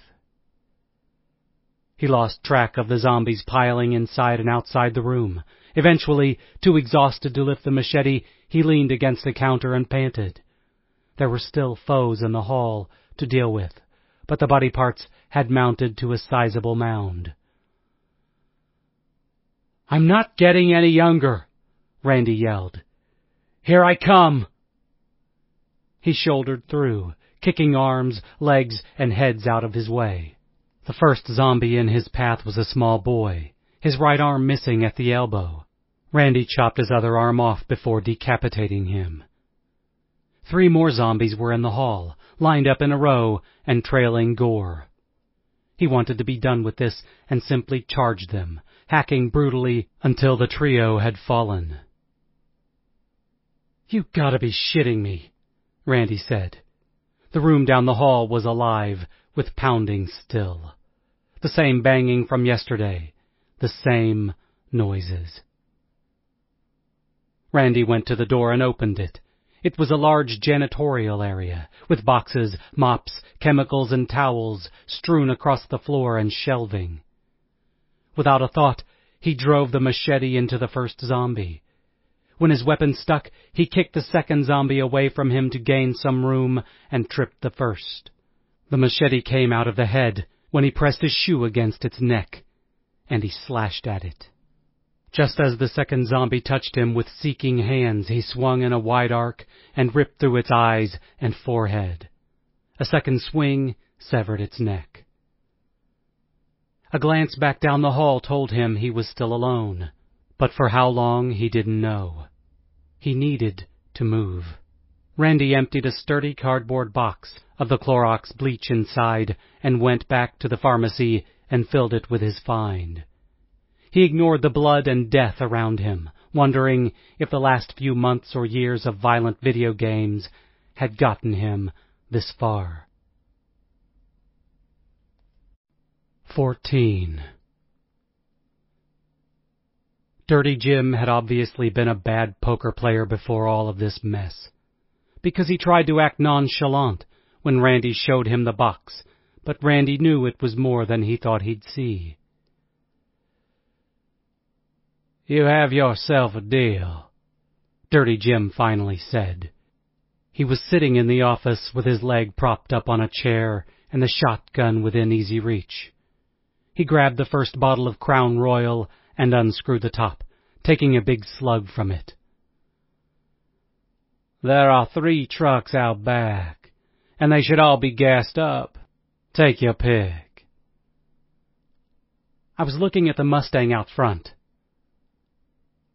"You can't haul fencing with that." "I don't need to anymore. I need the speed." Dirty Jim pushed his leg off of the chair and stood by leaning against the wall. "Which one?" "The red 2002 GT Coupe. I hope it has a CD player." Dirty Jim laughed. "It does. I even have a box of CDs in the back office left by some of the kids that worked here during the summer. I'll throw them in as well." "Deal." Randy went into the back office and stopped when he saw the clutter there. Chairs piled against one wall, the 3 desks jammed against the back door, and the windows boarded up. There was a makeshift bed in the center of the room with a hot plate nearby. "You live in here?" "Yep." Dirty Jim laughed as he hobbled into the room. "The funny part? I've been living here like this even before the damn end of the world. Just comfortable for me." "Do you need food?" "Nope. I got me plenty of cans of corn and soup to last a lifetime, as short as it may be for me. All I really need is the drugs to make my time on this shithole planet more enjoyable." "I could get you more food." "Nope." "You could come over to the building. There are 30 apartments you can have. Becca has a garden." "I only eat corn." "I'm trying to help." Dirty Jim snorted. "I don't need your help anymore. You helped me more than you can know. Now get your CDs and your fancy muscle car and get going, before I change my mind and keep that sweet ride for myself." Randy shook the old man's hand. "Until we meet again." Dirty Jim spit tobacco juice on the rug. "You know where you're going and where I'm going, so don't fool yourself. We might meet again." He pointed up. "Or maybe," he pointed down and grinned. "Good luck." Randy went through the box of CDs and smiled when he found the perfect soundtrack to what he had to do. "I'll just take these 2. "Excellent choices." The ride home with the loud motor running was unnerving, but Randy only had to speed past 2 zombies that made an awkward move to get in front of him. He parked at the spot where he had first entered the grounds and cut the engine, expecting a horde of zombies to pour from the bushes across the street or already be inside the compound. When he got safely back inside the building, he was almost disappointed. He took the steps 2 at a time, dreading getting upstairs. When he'd returned from Baltimore, he'd only gone as far as the stockroom apartment to retrieve the 4 whiskey bottles. He slammed the door open, and when he saw that it was empty, he fell to his knees and began to cry. The last shred of hope that Becca had simply gone home had been crushed. She hadn't been here. Their stuff was just as they'd left it. He fell into their pillows and blankets, taking a deep breath of Becca's smell as he began to sob. It wasn't fair. The only woman he'd ever loved had left him, had run away to an older, more powerful man. Randy felt emasculated. The sobs turned into a raging, shuddering howl as he stuffed his face deep into the pillows. Randy remembered some old 80s song about love, some cliché line about it being better to have lost at love than never to have loved at all. He didn't think that was the case. He spent the rest of the day and most of the night crying. 3. Rock and roll. 15. Randy watched with disinterest as the machete hacked through the tomato plants. He stomped on the pots and planters lined up in neat rows and spilled the boxes of unused seeds over the side of the building. The grill was lit, and he used it to burn everything that reminded him of Becca. Her pillows and blankets, her clothes scattered around the room, the empty baggies that had stored her pills, and her meager book collection. He held the Edgar Allan Poe collection in his hand and shook it. He wished Crow was before him now, and he imagined his fingers wrapped around the bastard's neck while he squeezed and shoved his face into the fire, where his skin peeled away and blackened. Fuck you, Becca. Fuck you wherever the fuck you and your old man boyfriend are. Randy screamed and tossed the book into the flames. The book popped with a large crack, and the cover smoldered away, revealing the first page and writing. Shit! Randy yelled and reached into the flames, pushing the book out of the fire and burning his hand. The book hit the floor, ashes and smoke covering it. This is your clue, my love. You'll figure out where to find me. Crow. Fucking bitch! Randy thumbed through the book, looking for more writing and clues. There were none. What the fuck does that mean? He stopped when he reached The Raven and started to read it, but it made no sense to him right now, and his anger was overwhelming. His instinct to rip the book apart page by page and feed them into the fire almost overtook him. In frustration, he threw it against the wall and watched it explode, pages drifting to the floor. His head hurt, and he decided that he would drink heavily, forget about Becca and Crow and zombies and death, and live his shitty life until he died alone, unloved. Where are you? He whispered. He stared at the pages of the book. No clue. He didn't feel any better when he began feeding them into the grill and watched them disappear. 16. Randy had slept on and off for days, one folding into the next. He really didn't care. The alcohol had run out sometime yesterday between naps, and the only reason he remembered eating was because of the pile of cans at his feet. Hours were spent overlooking the demolished garden, drinking and cursing at no one in particular.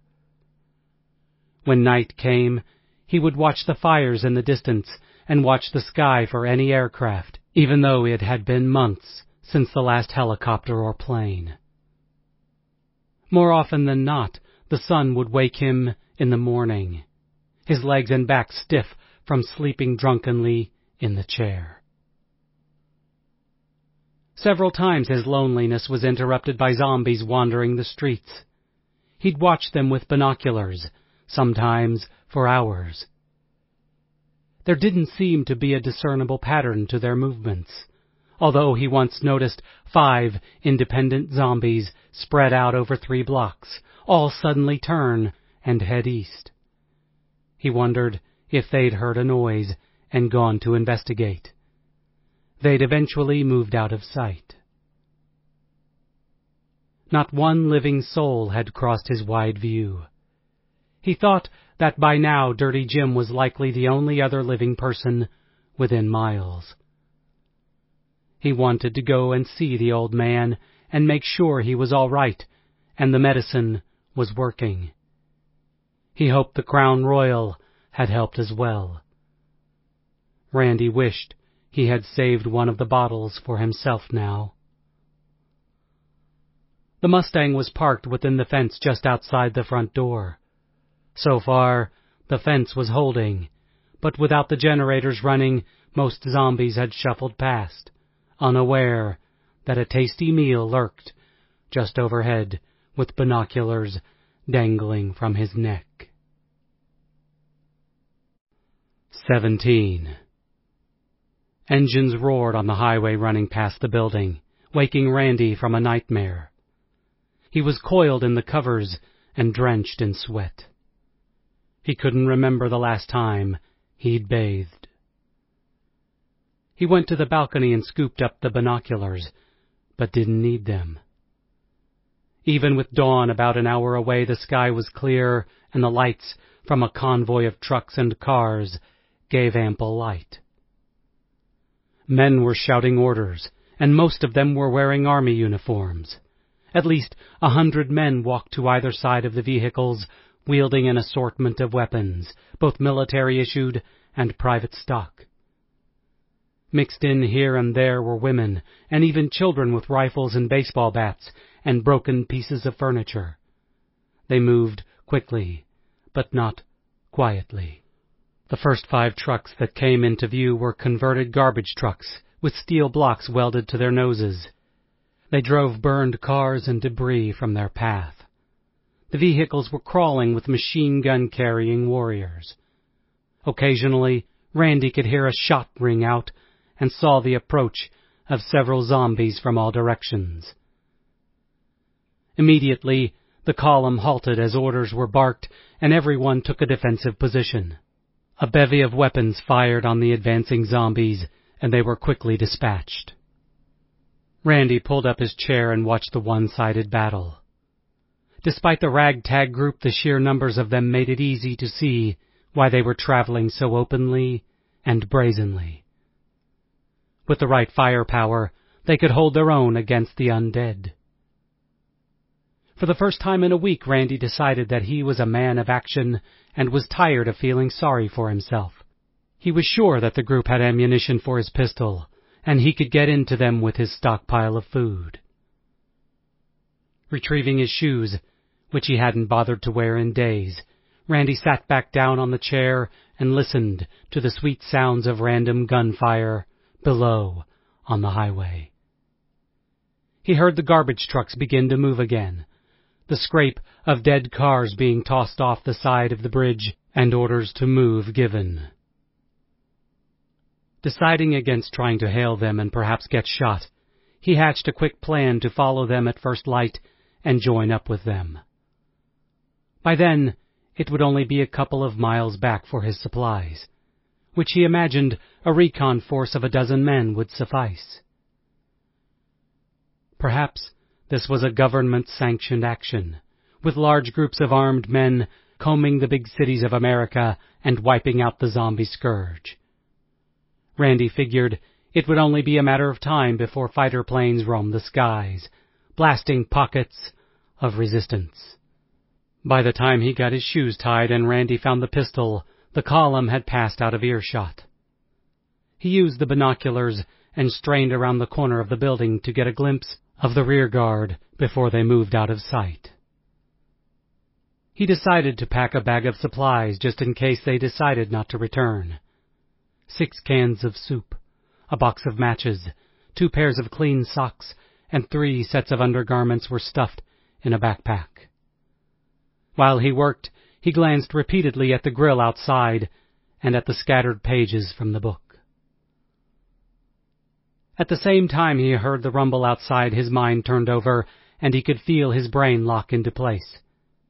He dropped the backpack on the floor.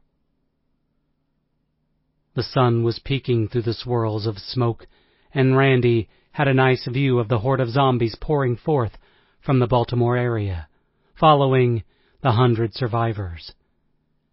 He estimated 50 times their number, coming slow and steady in their wake. As far as the eye could see in the semi-darkness they came, streaming over the highway and on the side streets, following along. It didn't matter to Randy anymore.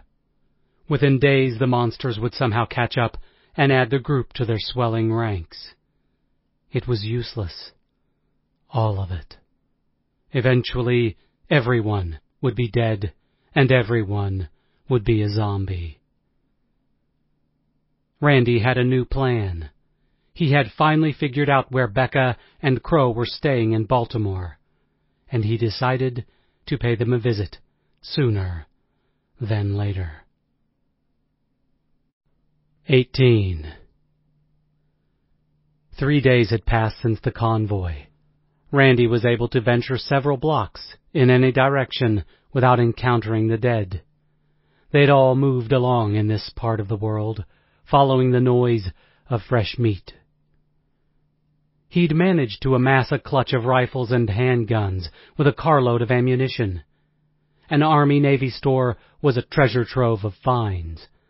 Combat boots, a bulletproof vest, a new machete and blades with matching sheaths, and a new wardrobe. The odd finds were found in random cars and houses in the area, items that made Randy scoff at how easily a war could have broken out in this part of town. He wondered why more of it hadn't been used. Maybe it's like with you, buddy boy, with your mother. In an unassuming middle-class 2-story house in a quiet neighborhood, although at this point Randy guessed they were all considered quiet. He found a basement filled with ammo, guns, and knives. Apparently, reading the pamphlets and literature strewn around the room, these weapons had been needed for the coming race war. Randy wondered if the racist that lived here had any guilt in killing his fellow white man, undead or alive. He selected 2 Desert Eagle semi-automatic pistols and 10 9-round clips. He left his pistol with the single bullet in their place. A cache of grenades were found in the storeroom of a mom-and-pop grocery store. An unopened box of smuggled M16A2 rifles was found in a house owned by a returning Iraqi wounded combat hero. He found an endless supply of pornographic DVDs and VCR tapes. An elderly couple, they had pictures of themselves all over the house, had a sizable collection of spoons from around the country, as well as 44 cases of 2-liter Coke products. A 1969 mint Dodge Charger in slick black with only 1,546 miles on it was parked in a garage. But Randy couldn't find the keys. Grocery and liquor stores were mostly barren or destroyed, with nothing of value left. Randy found a pallet of Pepsi 6-pack cans, but he had already skimmed 10 bottles of the 2-liter Cokes from the elderly couple. He decided to share some of his finds with Dirty Jim. He was sure the old man would appreciate some soda and might need some shells for the shotgun. Randy drove the Mustang at insane speeds, zipping in and out of stalled traffic. A zombie crossed his path and he slammed on the brakes, clipping the creature and throwing it across the road. Shit! Another zombie appeared at the next intersection. Randy revved the engine and barreled down the street. At the last second, he turned the wheel slightly to his left and laughed as the zombie was crushed under his front tire. In the next 3 blocks, he saw 2 more zombies. He supposed they had either migrated back or these were newer ones coming into the area. He wondered how far they actually went in search of prey. Dirty Jim's lot came into view, and Randy was glad to see no zombies hovering around the gates. He rolled up the windows and turned the engine off. He decided against locking it, but took the keys. The gate was secured, so he jumped the fence and approached the office. "Dirty Jim, it's me, Randy." No answer. He opened the door and the smell assaulted him. "Jim?" he croaked. His eyes were welling with tears from the stench and from what he guessed had happened. When he saw the position of the body and the shotgun resting on the old man's chest, he turned away. At least he hadn't succumbed to the zombies. 19. Satisfied that the Mustang was packed properly, Randy finished pouring the gasoline around the makeshift pyre. A trail of papers, blankets, furniture, and other flammables marched across the ground and inside the building. At each landing he had set a propane tank and 3 gasoline cans. He turned on the battery-powered boombox to full volume. Rigged to 4 giant speakers and pointing in all 4 directions, the sounds of Honky Tonk Woman by the Rolling Stones filled the air, one of his favorite songs. Randy wished he'd found a copy of Zebra, which would have been fitting. He found himself humming "Tell Me What You Want" as he started the engine, lit and tossed the box of matches, and drove away from the building. Within a half a block, he heard the first explosion and wasn't surprised to see zombies moving in that direction, drawn first by the music and then by the blast. That would keep them busy long enough for Randy to get away. It wasn't difficult to maneuver around the growing number of undead, and he used the still-cleared highway to speed into Baltimore unabated. He had a general idea where he was going and figured that he could find it easily enough.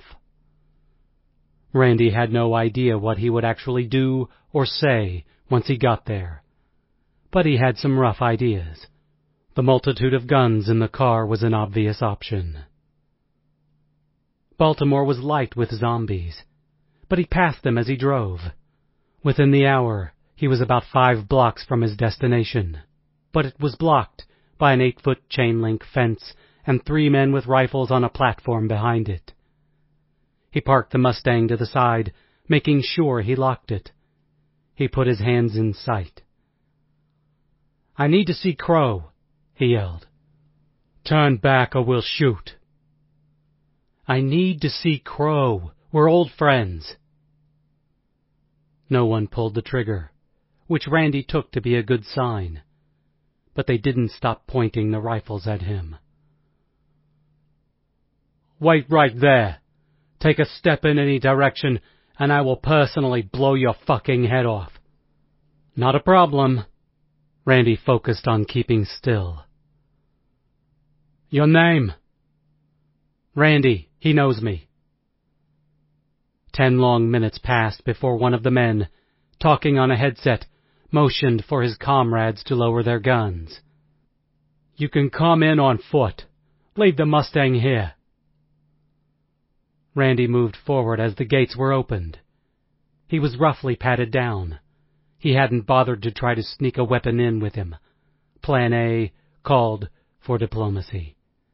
Plan B was locked in the Mustang and loaded, and Randy hoped he could get back out there in one piece, if need be. 2 of the men, both big and gruff, marched him down the open street. All around him faces peered from windows and doors, emaciated people that looked away when he stared at them. They were scared. "How many people did you manage to save?" Randy asked, trying to make conversation.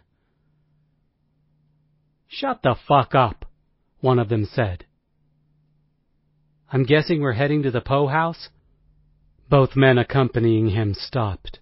They fingered their rifles, but didn't say a word. "I figured it out. It took me long enough, but I knew what the clue that Crow had left meant." Randy pointed at the headset on the closest man. "The light has been on since we started walking, so I'm guessing the other end of that is in Crow's ear." The rest of the walk was in silence. Randy tried to take mental notes about possible hiding spots, escape routes, and places he could make a stand if need be. He knew what a profound risk this meeting was, and a part of him still didn't understand why he'd even done it.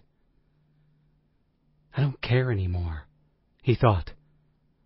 "There isn't anything really worth living for." Around the perimeter of the Poe house, a shanty town had been built, with people packed in tightly. A caged area housed dozens of female zombies, all stripped naked and chained together. He noted with disgust that their teeth had all been removed, as well as fingernails and toenails. One of the zombies had been pushed on all fours into a side cage, where 5 men stood in line and watched as the first man fucked the zombie doggy style. Randy had to look away. "You fuckers are sick." In answer, one of the men punched Randy in the gut and kept walking as Randy hit the pavement and lost his breath.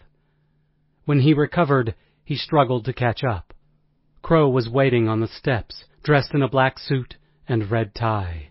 He looked freshly shaven and sporting 2 new, large gold earrings. His face was blank, but Randy could see the anger behind his eyes.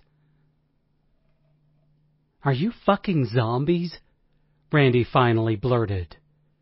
Crow laughed, and everyone within earshot did as well. Randy wasn't happy to see that a score of men, all carrying rifles, descended on them. "Welcome to the Hellfire Club. Get in line, Randy. Maybe you'll be able to please a dead girl." "I prefer mine living, thanks." "But do they prefer you?" Crow said. Another round of laughter accompanied him. "What brings you here?" "I want to see Becca." "There's no one here named Becca, I'm afraid." Crow stepped down and approached Randy. "You must be mistaken." "I just want to talk to her." Randy didn't realize until now that he missed her so much, despite what she had done. What had she done? Maybe she was scared of their love, scared of the pace they were going, scared of commitment. He knew it was bullshit and a bunch of lies. He knew he actually did need to believe in something, even if it didn't exist. This had been a fucking mistake. "She doesn't want to talk to you." "I need to hear that from her." Crow stood before Randy and grinned like a wolf. "You just heard it from me." "I won't ask again." "No, you won't. You've come into my sanctuary, my home, and now you make veiled threats. Is that sensible?" If he'd had a Desert Eagle, he would have shoved it in Crow's face and pulled the trigger. "I don't want trouble." "But you have it." Crow jabbed Randy in the face and crushed his nose. "You brought this on yourself, little man." Before Randy could hit the ground, hands gripped him and held him. Crow punched him in the stomach. Randy puked. A blow to his left eye made his head explode in pain, and the follow-up combination to his chest and temple added to his misery. They refused to let him go down, even though his legs refused to hold his weight. Crow got in Randy's face, spittle flying from his lips as he screamed. "You think you can waltz in here and take back what was never yours?" Randy couldn't answer. Crow spit in Randy's face. "You meant nothing to her. She left you for me. Don't you get it?" Randy felt like dying and wished Crow would simply kill him now. He raised his face with considerable effort and tried his best to stare at Crow through bloody and teary eyes. "I want to hear it from her." "Really?" Crow yelled and flailed his arms out of control. "Show him." Two men dragged him back to the zombie cage and they pushed through the line, pulling a man in the middle of fucking. He looked pissed, his dick dripping with semen and traces of blood. But when he saw Crow, he moved quickly away. "Say hello to your love," Crow said, and pushed Randy against the cage. Becca, dead and unseeing, her vagina and ass ripped holes from all the attention, didn't respond. "You motherfucker," Randy said, but before he could attack he was pummeled to the ground and kicked repeatedly. Crow got back into his face. "The piece of shit pill-popping slut overdosed the day she came back to me. Fucking cunt. Turned into a fucking monster right before my eyes." Randy could only stare at Becca. "Drag him out of here." "Do you want me to take care of him?" someone asked. "No, fuck that. Don't waste a bullet on him. Toss his ass back over the fence and let the zombies kill him." Randy had a last glance at Becca before he was hauled away, dragged through the streets, and tossed like garbage onto the pavement. 20. The Mustang served as home for the next 3 days while Randy recuperated. Luckily, the zombies, and there were many in the area, ignored him as they moved about their business. As long as he was quiet, they didn't feed on him. He lived on cold cans of beets and corn, and had brought with him as well a 12-pack of water. If he had really planned ahead, a first aid kit would have been perfect. Instead, he wiped his drying blood on his shirt until it was crimson. Yesterday, a zombie had walked right up to the Mustang and seemed to peer inside the car. Randy stayed perfectly still and didn't make a sound. Eventually, the creature turned and trudged away, bloody hands smearing on the closed window. When he was comfortable that there were only a few undead in the immediate vicinity, he started the Mustang and listened to it purr. He drove through the surrounding neighborhood and revved the engine, admiring how quickly the zombies appeared and followed. He opened the windows, enjoying the cooler air as fall approached. To draw more attention, he cranked AC/DC's Highway to Hell, and thought it was fitting. Within 20 minutes, almost 50 of the creatures were being led, like the Pied Piper. As he approached the gates again, he skidded to a halt and watched as the zombies followed. There were only 2 men on the platform, and they were pointing their rifles at the Mustang. "Hey, don't shoot, I have a question," Randy yelled as he stepped out of the car. He aimed and fired his Desert Eagle at the 2 men, missing wide but giving him some breathing room before they returned fire. The pistol was heavier than his old gun, and the kick was fierce. He knew this needed to be timed perfectly, or he would wind up between living men with guns and zombies at his back. Ducking behind the door of the Mustang and hearing a bullet punch into the side of the car, he calmly took a grenade from the front seat and pulled the pin. He turned and threw it and fell back when a bullet shattered his door window, spraying him with shards. The explosion rocked the street. He jumped back into his car just as the first zombie touched his bumper and shot forward, driving into and through the gates. One of the men got to one knee and raised the rifle, but Randy simply swerved and ran him over. The Mustang bounced as he accelerated. He turned the music up all the way, tapping along on the steering wheel as he sang along. He didn't drive directly to the Poe house. Instead, he weaved in and out of the blocks, shooting at houses and random people as he moved. He didn't care for any of these bastards, and none of them were innocent to him. He'd lived here and watched people being killed and raped, and God only knew what other horrors. Randy wanted to see them all pay.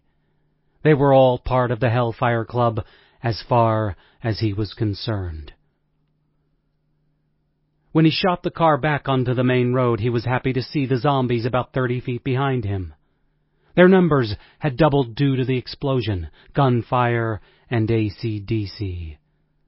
A gunman ran in front of the car, but Randy hit the gas and smashed him with the front end.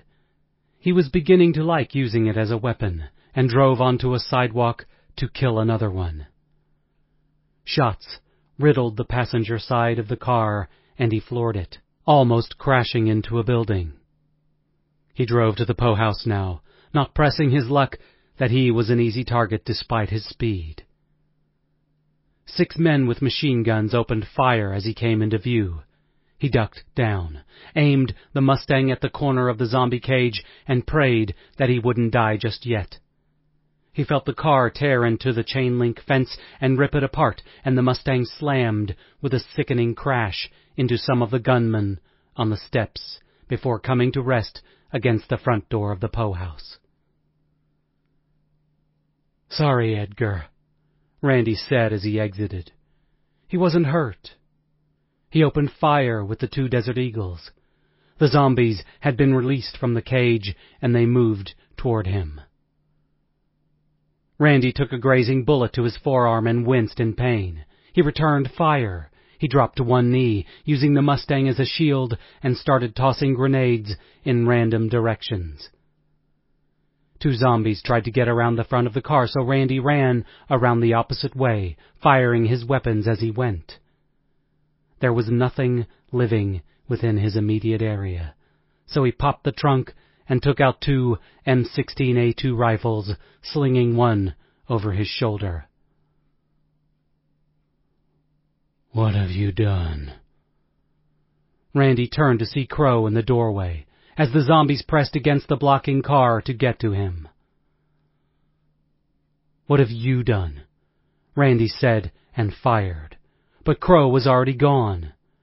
Randy ran around the building and looked for a rear escape. Just as he found the door, it burst open, and Crow ran out. Without even thinking, Randy fired a shot that shattered Crow's left kneecap and brought him to the ground. Crow screamed in pain.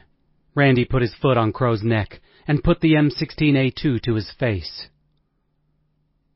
"Where is she?" Crow, crying in agony, managed to look at the Poe house. "Stay right where you are," Randy said. As he stepped away, he shot out Crow's other kneecap. Inside the house, all was chaos. Randy added to it by firing at anyone that got in his way, killing several people. He found Becca chained to a chair in the kitchen, struggling mindlessly with her bonds. "I forgive you for leaving me," Randy said. "Come, I have a present for you." Taking the chair in hand and careful to stay away from her grasp, Randy led her back outside. Crow was on the ground, pooled in blood and eyes closed. When Randy kicked him in the ribs, he opened his eyes and moaned. "This is the present I was telling you about, honey." Kill me, Crow whispered. Randy pointed the rifle at Crow and smiled. He took it away. I wouldn't waste a bullet on you. Becca, you might not have teeth or nails, but I'm quite sure you can rip this bitch's balls off if you try hard enough. Randy stepped back and broke the chair apart, freeing Becca. She moved in, dropping down on his crotch with her bloody hands. It will probably take much longer to kill you this way, Randy said. He turned. Oh, look, some of her friends have decided to join you as well. The horde of zombies moved in for the kill as Randy, guns blazing, ran off. Rear guard. Darlene Bobbich knew the fallacy in Barry's statement. The living leaves a heat signature, and I can easily pick it up with my scope. If they're cold as, well, a fucking dead person, I blow their fucking head off. Case closed. Recently deceased people still have a small amount of heat. Nah. Barry dismissed her with a wave of his hand as he scanned the highway behind them. They die, and the heat goes with them. It only takes a few minutes. My daddy was a doctor. Trust me. Your daddy was a doctor? Darlene asked skeptically. Barry winked at her. He was a janitor in the state hospital in Rhode Island. Same thing. He knew stuff. By that logic, I'm a 5-star general. Darlene held up her Desert Eagle semi-automatic. I know how to shoot a gun at things. Now we're getting somewhere. Barry wiped the sweat from his forehead. Even in his early 60s, Barry had more energy than most of the people she'd met. His wiry gray beard stopped right below his large ears, his head bald and sunburned. A single diamond earring in his left ear was his only jewelry, his clothes nondescript. He wore oversized work boots and carried a hunting rifle with his bedroll and supplies tied to his back. A Beretta PX-4 was always in his hands. They'd been moving steadily south for 3 days, with Barry and Darlene part of the rear guard. 6 groups of 2 were spread out across a half-mile line, and the occasional sound of a weapon discharging had become so common that no one bothered to investigate unless signaled. Darlene was the only female in the rear guard, and only because she was one of the few females that had a weapon and knew how to use it. It was better than being on the death squad or on the scavengers. It will be light soon, Darlene said. She didn't know if the nights or the days were worse. At night, the undead would enter their flashlight range from out of the blackness, rotting limbs, and gore-streaked clothing. The males were the worst, with engorged dicks and wagging tongues. During the day it was easier to see them, but it was easier to see how many followed the group. Sometimes the road took them past a large metropolis, and hundreds of the former residents would get in behind them. Barry estimated that they'd been leading over 20,000 behind them at this point, shuffling slowly from New Haven, Connecticut, to their present location just south of Baltimore. It was pretty impressive when you considered that they currently had about 200 living people in their makeshift caravan. The odds were against them. We need to get moving a bit faster, Barry said loudly. The rear walkers of their group were right behind them, the slow and the weak stragglers. Several times each night they would be yelled at, pushed, and cajoled, or risk being left behind. Darlene was reminded of the ambush in Weehawken, in Jersey, about 10 nights ago, when scores of undead came from all sides and wedged them into a parking lot, where they used too much ammunition and lost too many lives to escape. Most of the back group had been sacrificed, torn to pieces as the healthier broke free and got away. It seemed like every few miles another 2 or 3 living would hear them coming, see the spotlights from the trucks, buses, and cars, and join them, bringing whatever food and weapons they had. There was no organization. 6 military men, still in uniform and using their army lingo and hand signals, were trying to lead the group toward an unspecified rendezvous point due south. Darlene hadn't bothered to speak with them personally. They seemed either too shell-shocked or too arrogant to deal with. Barry had been to the front of the group each day to get the same orders as the last: guard the rear, shoot the undead, and keep people moving. So far, they'd done a serviceable job of it. Darlene had been in the group about 3 weeks, hooking up with them just outside of the Connecticut-New York border. At first, she'd followed at a safe distance. The last large group she'd encountered before that had been in Buffalo, a militia faction from upstate that had taken the apocalypse as a reason to kill the living and the undead. She'd escaped with her life and only a few bruises. "Incoming," Barry said. 3 silhouettes appeared just beyond flashlight range. "Living!" Jonathan shouted from their left. He was in his late teens, a gangly kid with glasses and a few wisps of a mustache. He'd been the first person to befriend Darlene and to recommend her for the rear guard. They stopped and watched warily as the 3 approached. Lately, the living were presenting problems as well, with beggars and thieves latching on to them. 2 nights ago, a man, who everyone thought had been paralyzed from his waist down in an attack, and who rode on the back of one of the pickups, tried to hijack the truck with a box cutter. He had perfect use of his legs, running away when his robbery was thwarted. One of the military men had put a bullet cleanly through the back of his head at 50 paces, and they'd left the body. "Hands where I can see them," Barry said. When they got to within 10 feet, he stopped them with a raised hand. "How can we help you?" The 3 were filthy. Darlene could smell the rot from where she stood, gun trained on the oldest one's head. It seemed to her that the survivors were getting sorrier by the day. "We need help, that's all. Some food and safety. I'm Russ." He held his hands up and tried to smile. "We just need help." Darlene thought he was in his late 40s, but it was hard to tell with all the dirt caked on his face and clothes. "This is Tiff. She's my daughter."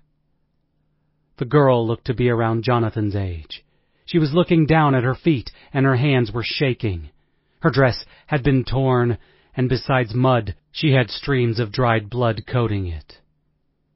Russ turned to the 3rd member of his party, another man covered in muck. "I'm sorry, I can't remember what your name." Jonathan shot the girl between the eyes. It took several seconds for Darlene to register what had happened. Russ wailed and fell upon his daughter's body while the rear guard took a step or 3 back, guns before them. "Did you smell her?" Jonathan asked.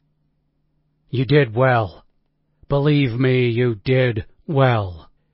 She was ripe, and she would have been dead soon enough." Russ stood, tears streaking his dirty face, and made an angry lunge toward Jonathan. Darlene put her pistol to the man's head. "She was dying, and you know it." "She was getting better. We just needed food and rest. And you killed her." "She would have killed you," Darlene whispered.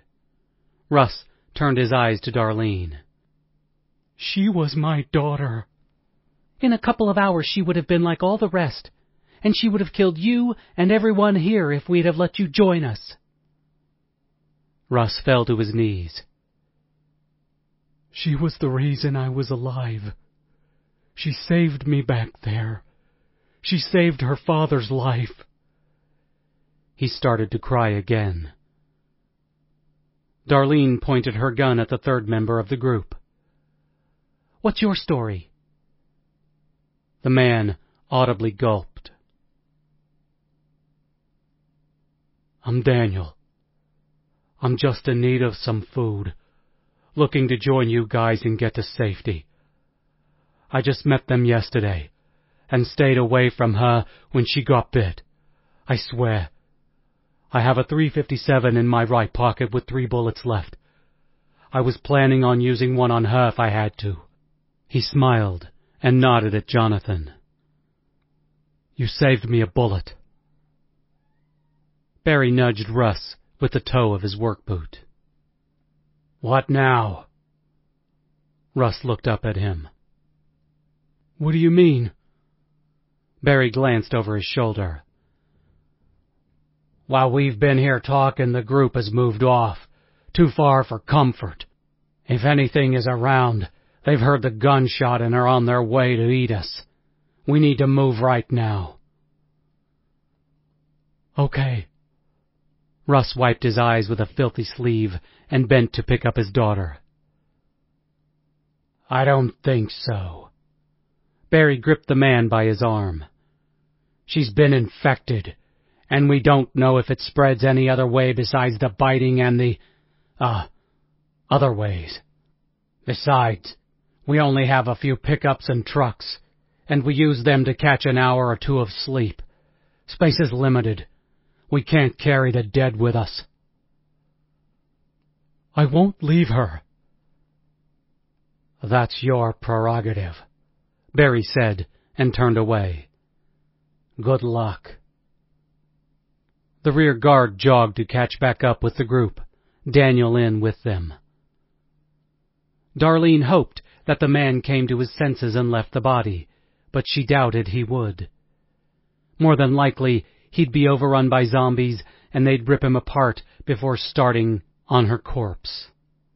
She supposed it was better that it was still dark. She'd only be able to hear his screams. Eventually, during a rest stop, father and daughter would catch up to them, and Barry would blast them both between the eyes. It never failed. The newest member, Daniel, moved forward to see if he could be useful while the rear guard continued to patrol and scan the horizon for undead. An hour later, they were relieved, and they climbed onto a nearby pickup truck and spread out as much as possible. Darlene, Barry, and Jonathan were joined by 5 others, who Darlene knew by face but not by name. "Another day, another death," Barry said. He rubbed his bald head and then his eyes. "I hope I can sleep." "I wish I could sleep with my eyes open. Closing them shows me too many bad things." Jonathan leaned his head against the side of the truck. "I wonder if the scavengers found any food. I can't remember the last time I ate." "I can't remember the last time I had a decent meal," Darlene said. "I can. It was at McCoy Stadium in Pawtucket. 2 monster dogs, cheese fries, and 3 draft beers." Barry closed his eyes and grinned. "I'd give my left nut for a monster dog right now." "Gross," Darlene said but laughed. "I'd give anything for a nice Maine lobster right now." "You from Maine?" Barry asked. "Born and bred, just outside of Dexter." Darlene patted her Desert Eagle. "My daddy actually made this pistol in the factory and bought it for me and trained me on its proper use." "Touching," Jonathan said. Everyone laughed. "Anyone have any idea how this shit started?"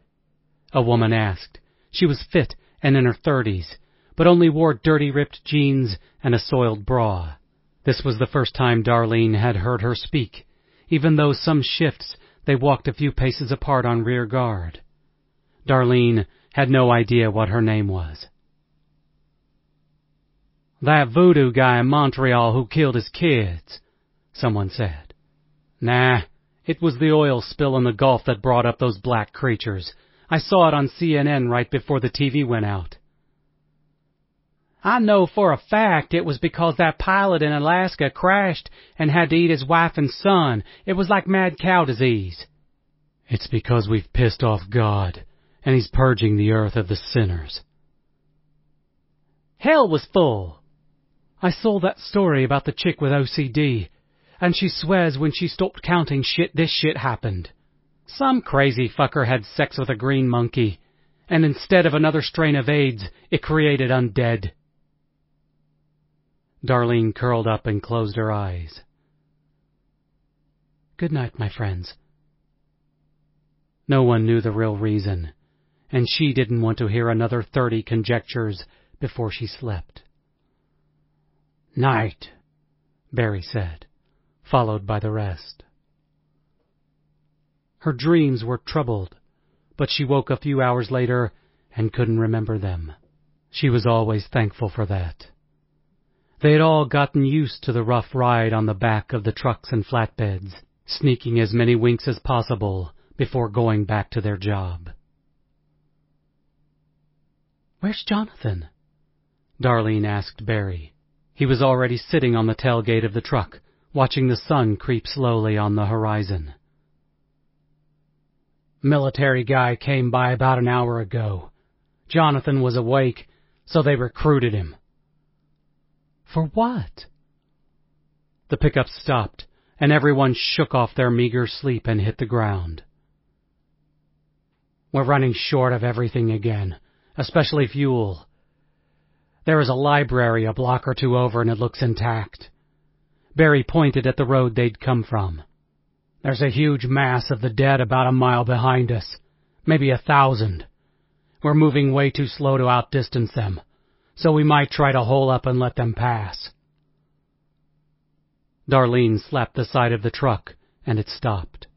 They hopped off the back and immediately followed along with everyone else, a stream of bodies heading through a convenience store parking lot.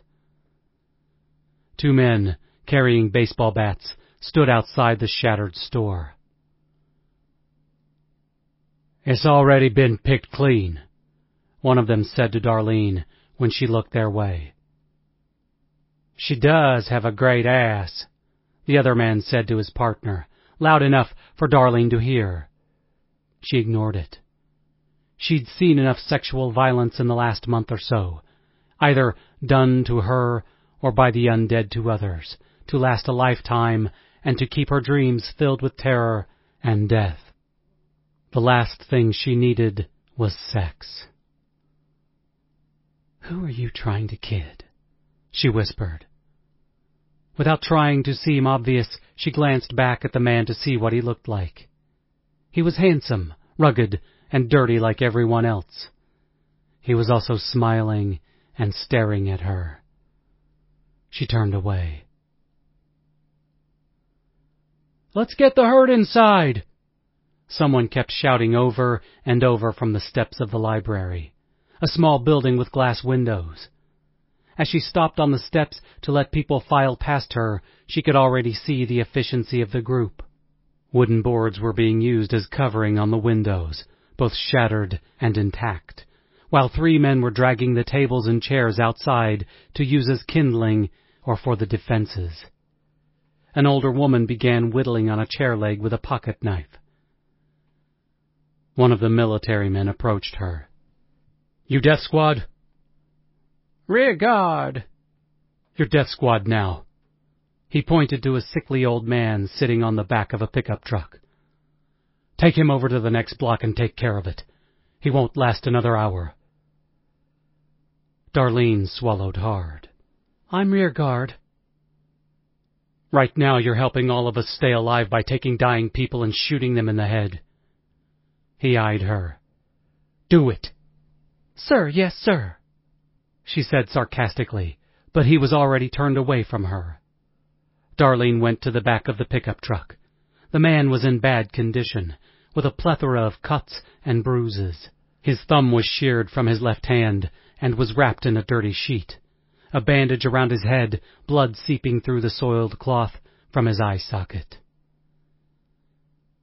"I need some help," Darlene said to the driver as he got out of the truck. He smiled and shook his head. I'm just the driver. I ain't the death squad. Dickhead. Bitch. Darlene closed her eyes and rubbed her temples. This day was getting worse and worse. The prospect of holding up in a library with a roof over her head and perhaps some food and water kept her going. Hurry up, bitch, and get this done so we can relax for a bit, she whispered. Let's go. She helped him off the truck. The fear was plainly sketched on his face. I can do this.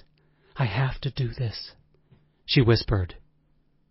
She tried not to look at him again, preferring to ignore the fact that she'd have to kill an innocent person before he died and tried to kill her. It didn't make it any easier. She took the Desert Eagle out and held it low as they moved. A block away they stopped. I'm sorry, was all she could muster. Darlene had begun to cry at some point. Let me go, he said. My name is Paul. What's your name? Darlene shook her head. No names. I promise I'll get as far away as possible, clear across this city. Darlene hesitated. How far could he really get on his own before he died, or was attacked and turned into a zombie? I can't. You can. You can. Does it make a difference if we're killed out there or by another living person's hand at this point? Can you have that on your conscience? I know I couldn't kill another human being. The old man shifted on his feet. Turn away, and we'll be gone. I can't risk that. What if you died and came back and killed me? Remembered me or where we were hiding? Do you really think those mindless things can do that? I don't know. I can't take a chance. Darlene held the gun at eye level. I can't. I'm sorry. But you can, Paul pleaded, falling roughly to one knee and folding his hands together in prayer. You're better than this. I know you are. Darlene tried to keep her hand steady as she held the pistol. She needed one clean shot to his head to end it, and her violent shaking might force her to shoot him a second or third time before he died. She didn't want to pull the trigger once, let alone another. You're good people, raised right. I know you are, Paul was saying, words rushing out of his mouth now as he pleaded for his life. I'm fine.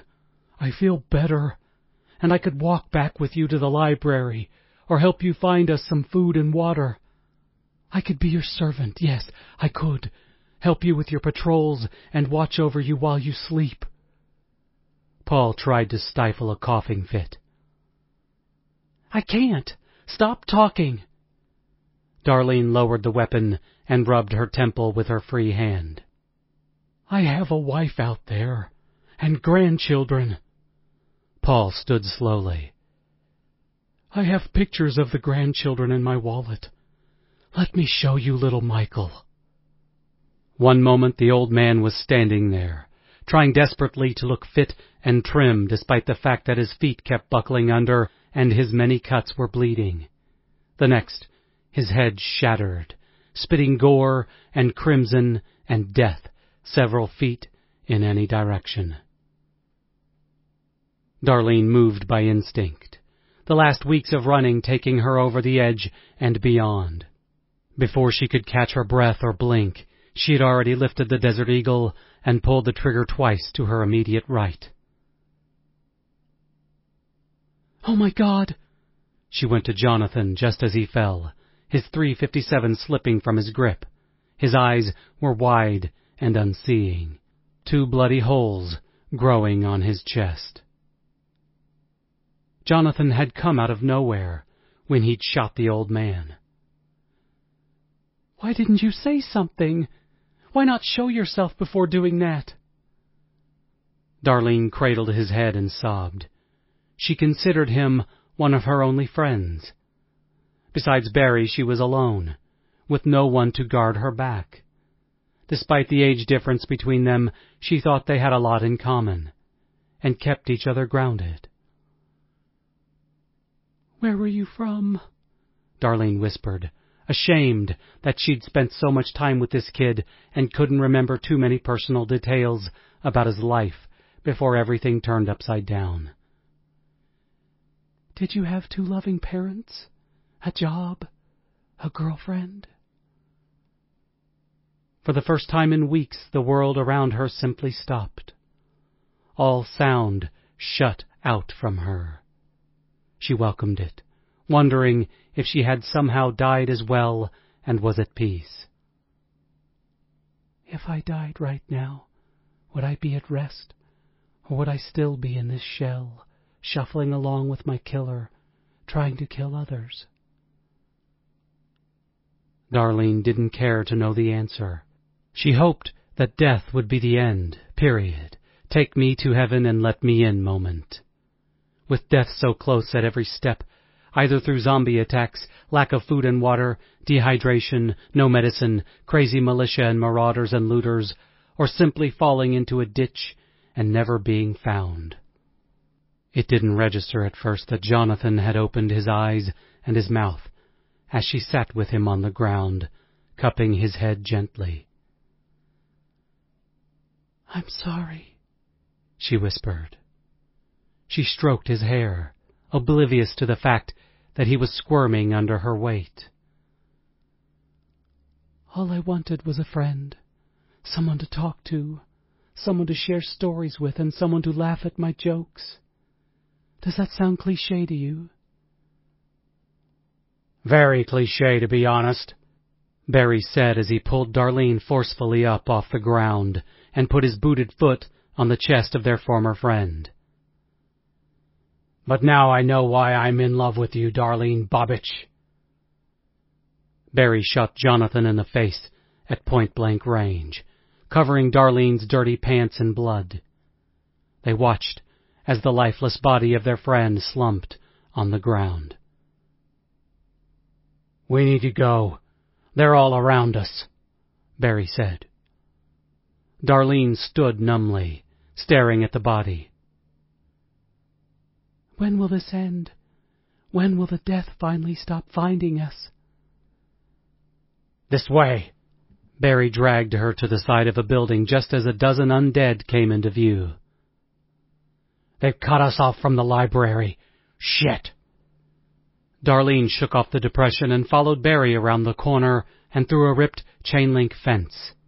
They stopped when 3 zombies barred their path to the next street. "Now what?" Barry asked. "In here," Darlene said, and kicked open the nearest door. They plunged inside and did their best to shut the splintered door. Barry produced a flashlight and lit up the room. For a second, the beam lingered on a figure sprawled on the ground, and they thought they had company. But it was an actual dead person. "Help me with this." Barry grabbed one end of a couch, and they slid it across the floor and against the doorway, then piled as much furniture as they could onto it. The 2 windows were still intact, but easily broken. Shapes moved outside. Without a word, they ascended the steps to the 2nd floor. At the top of the stairs, they entered a dark hall with 3 closed doors before them. "Which one?" Darlene asked. As if in answer, the nearest door burst open, and 2 undead fought around one another to attack. Barry shot one in the head at point-blank range. The other gripped his arm. Darlene shot him twice in the face and kicked him away as he fell. Barry slumped against the wall. "So much for hiding up here and hoping they pass us by." Darlene slowly entered the room with her Desert Eagle drawn before her. She gasped. Another zombie was kneeling before them, his head buried in the V of a woman's crotch, blood and pus running on the carpet. The zombie looked up, pieces of flesh dripping from its mouth. Darlene shot it 3 times in the head until her pistol was out of ammo. She turned away, closed the door, and searched her pockets for more ammo. The farthest room down the hall was empty save for some overturned furniture. Barry went to the window and glanced out. They're everywhere. If we stay quiet, maybe they'll pass us by. They could hear banging outside and below them and the sound of glass shattering. They piled the chairs and bed frame against the door. I don't want to die today, Barry murmured to himself. Darlene loaded her weapon and crouched next to the window. She held her breath as the banging below them stopped. You hear that? She whispered. Gunfire was clearly heard in the direction of the library. She wondered how they were faring. In the short time she'd been in the group, she'd met a few nice people, survivors looking to help one another and face the unknown as a team. She envied the older ones, and the mothers protecting their children, people who had lost their loved ones, husbands, wives, children, parents, friends, and neighbors. This might be our last day, Barry said from behind her. There's pretty much no chance of us getting out of here alive now. They've caught up with us. There might be 1 million of them out there. Keep quiet. Darlene watched as the streets flooded with undead, and the stench of their rot wafted up to her. She fought the urge to gag on what little she'd eaten. If we stay here for a few hours, we might escape. She didn't want to think about the rest of the group. More than likely, by the sound of gunfire and the screams that now echoed outside, her former friends would soon become her enemies. I've been putting together a bucket list in my head lately. All the things I want to do before I die. Darlene shushed him to be quiet without looking at Barry. He was getting annoying now. Couldn't he shut the fuck up before the sound brought them? Guess what my top slot is? Darlene brushed something off of her shoulder.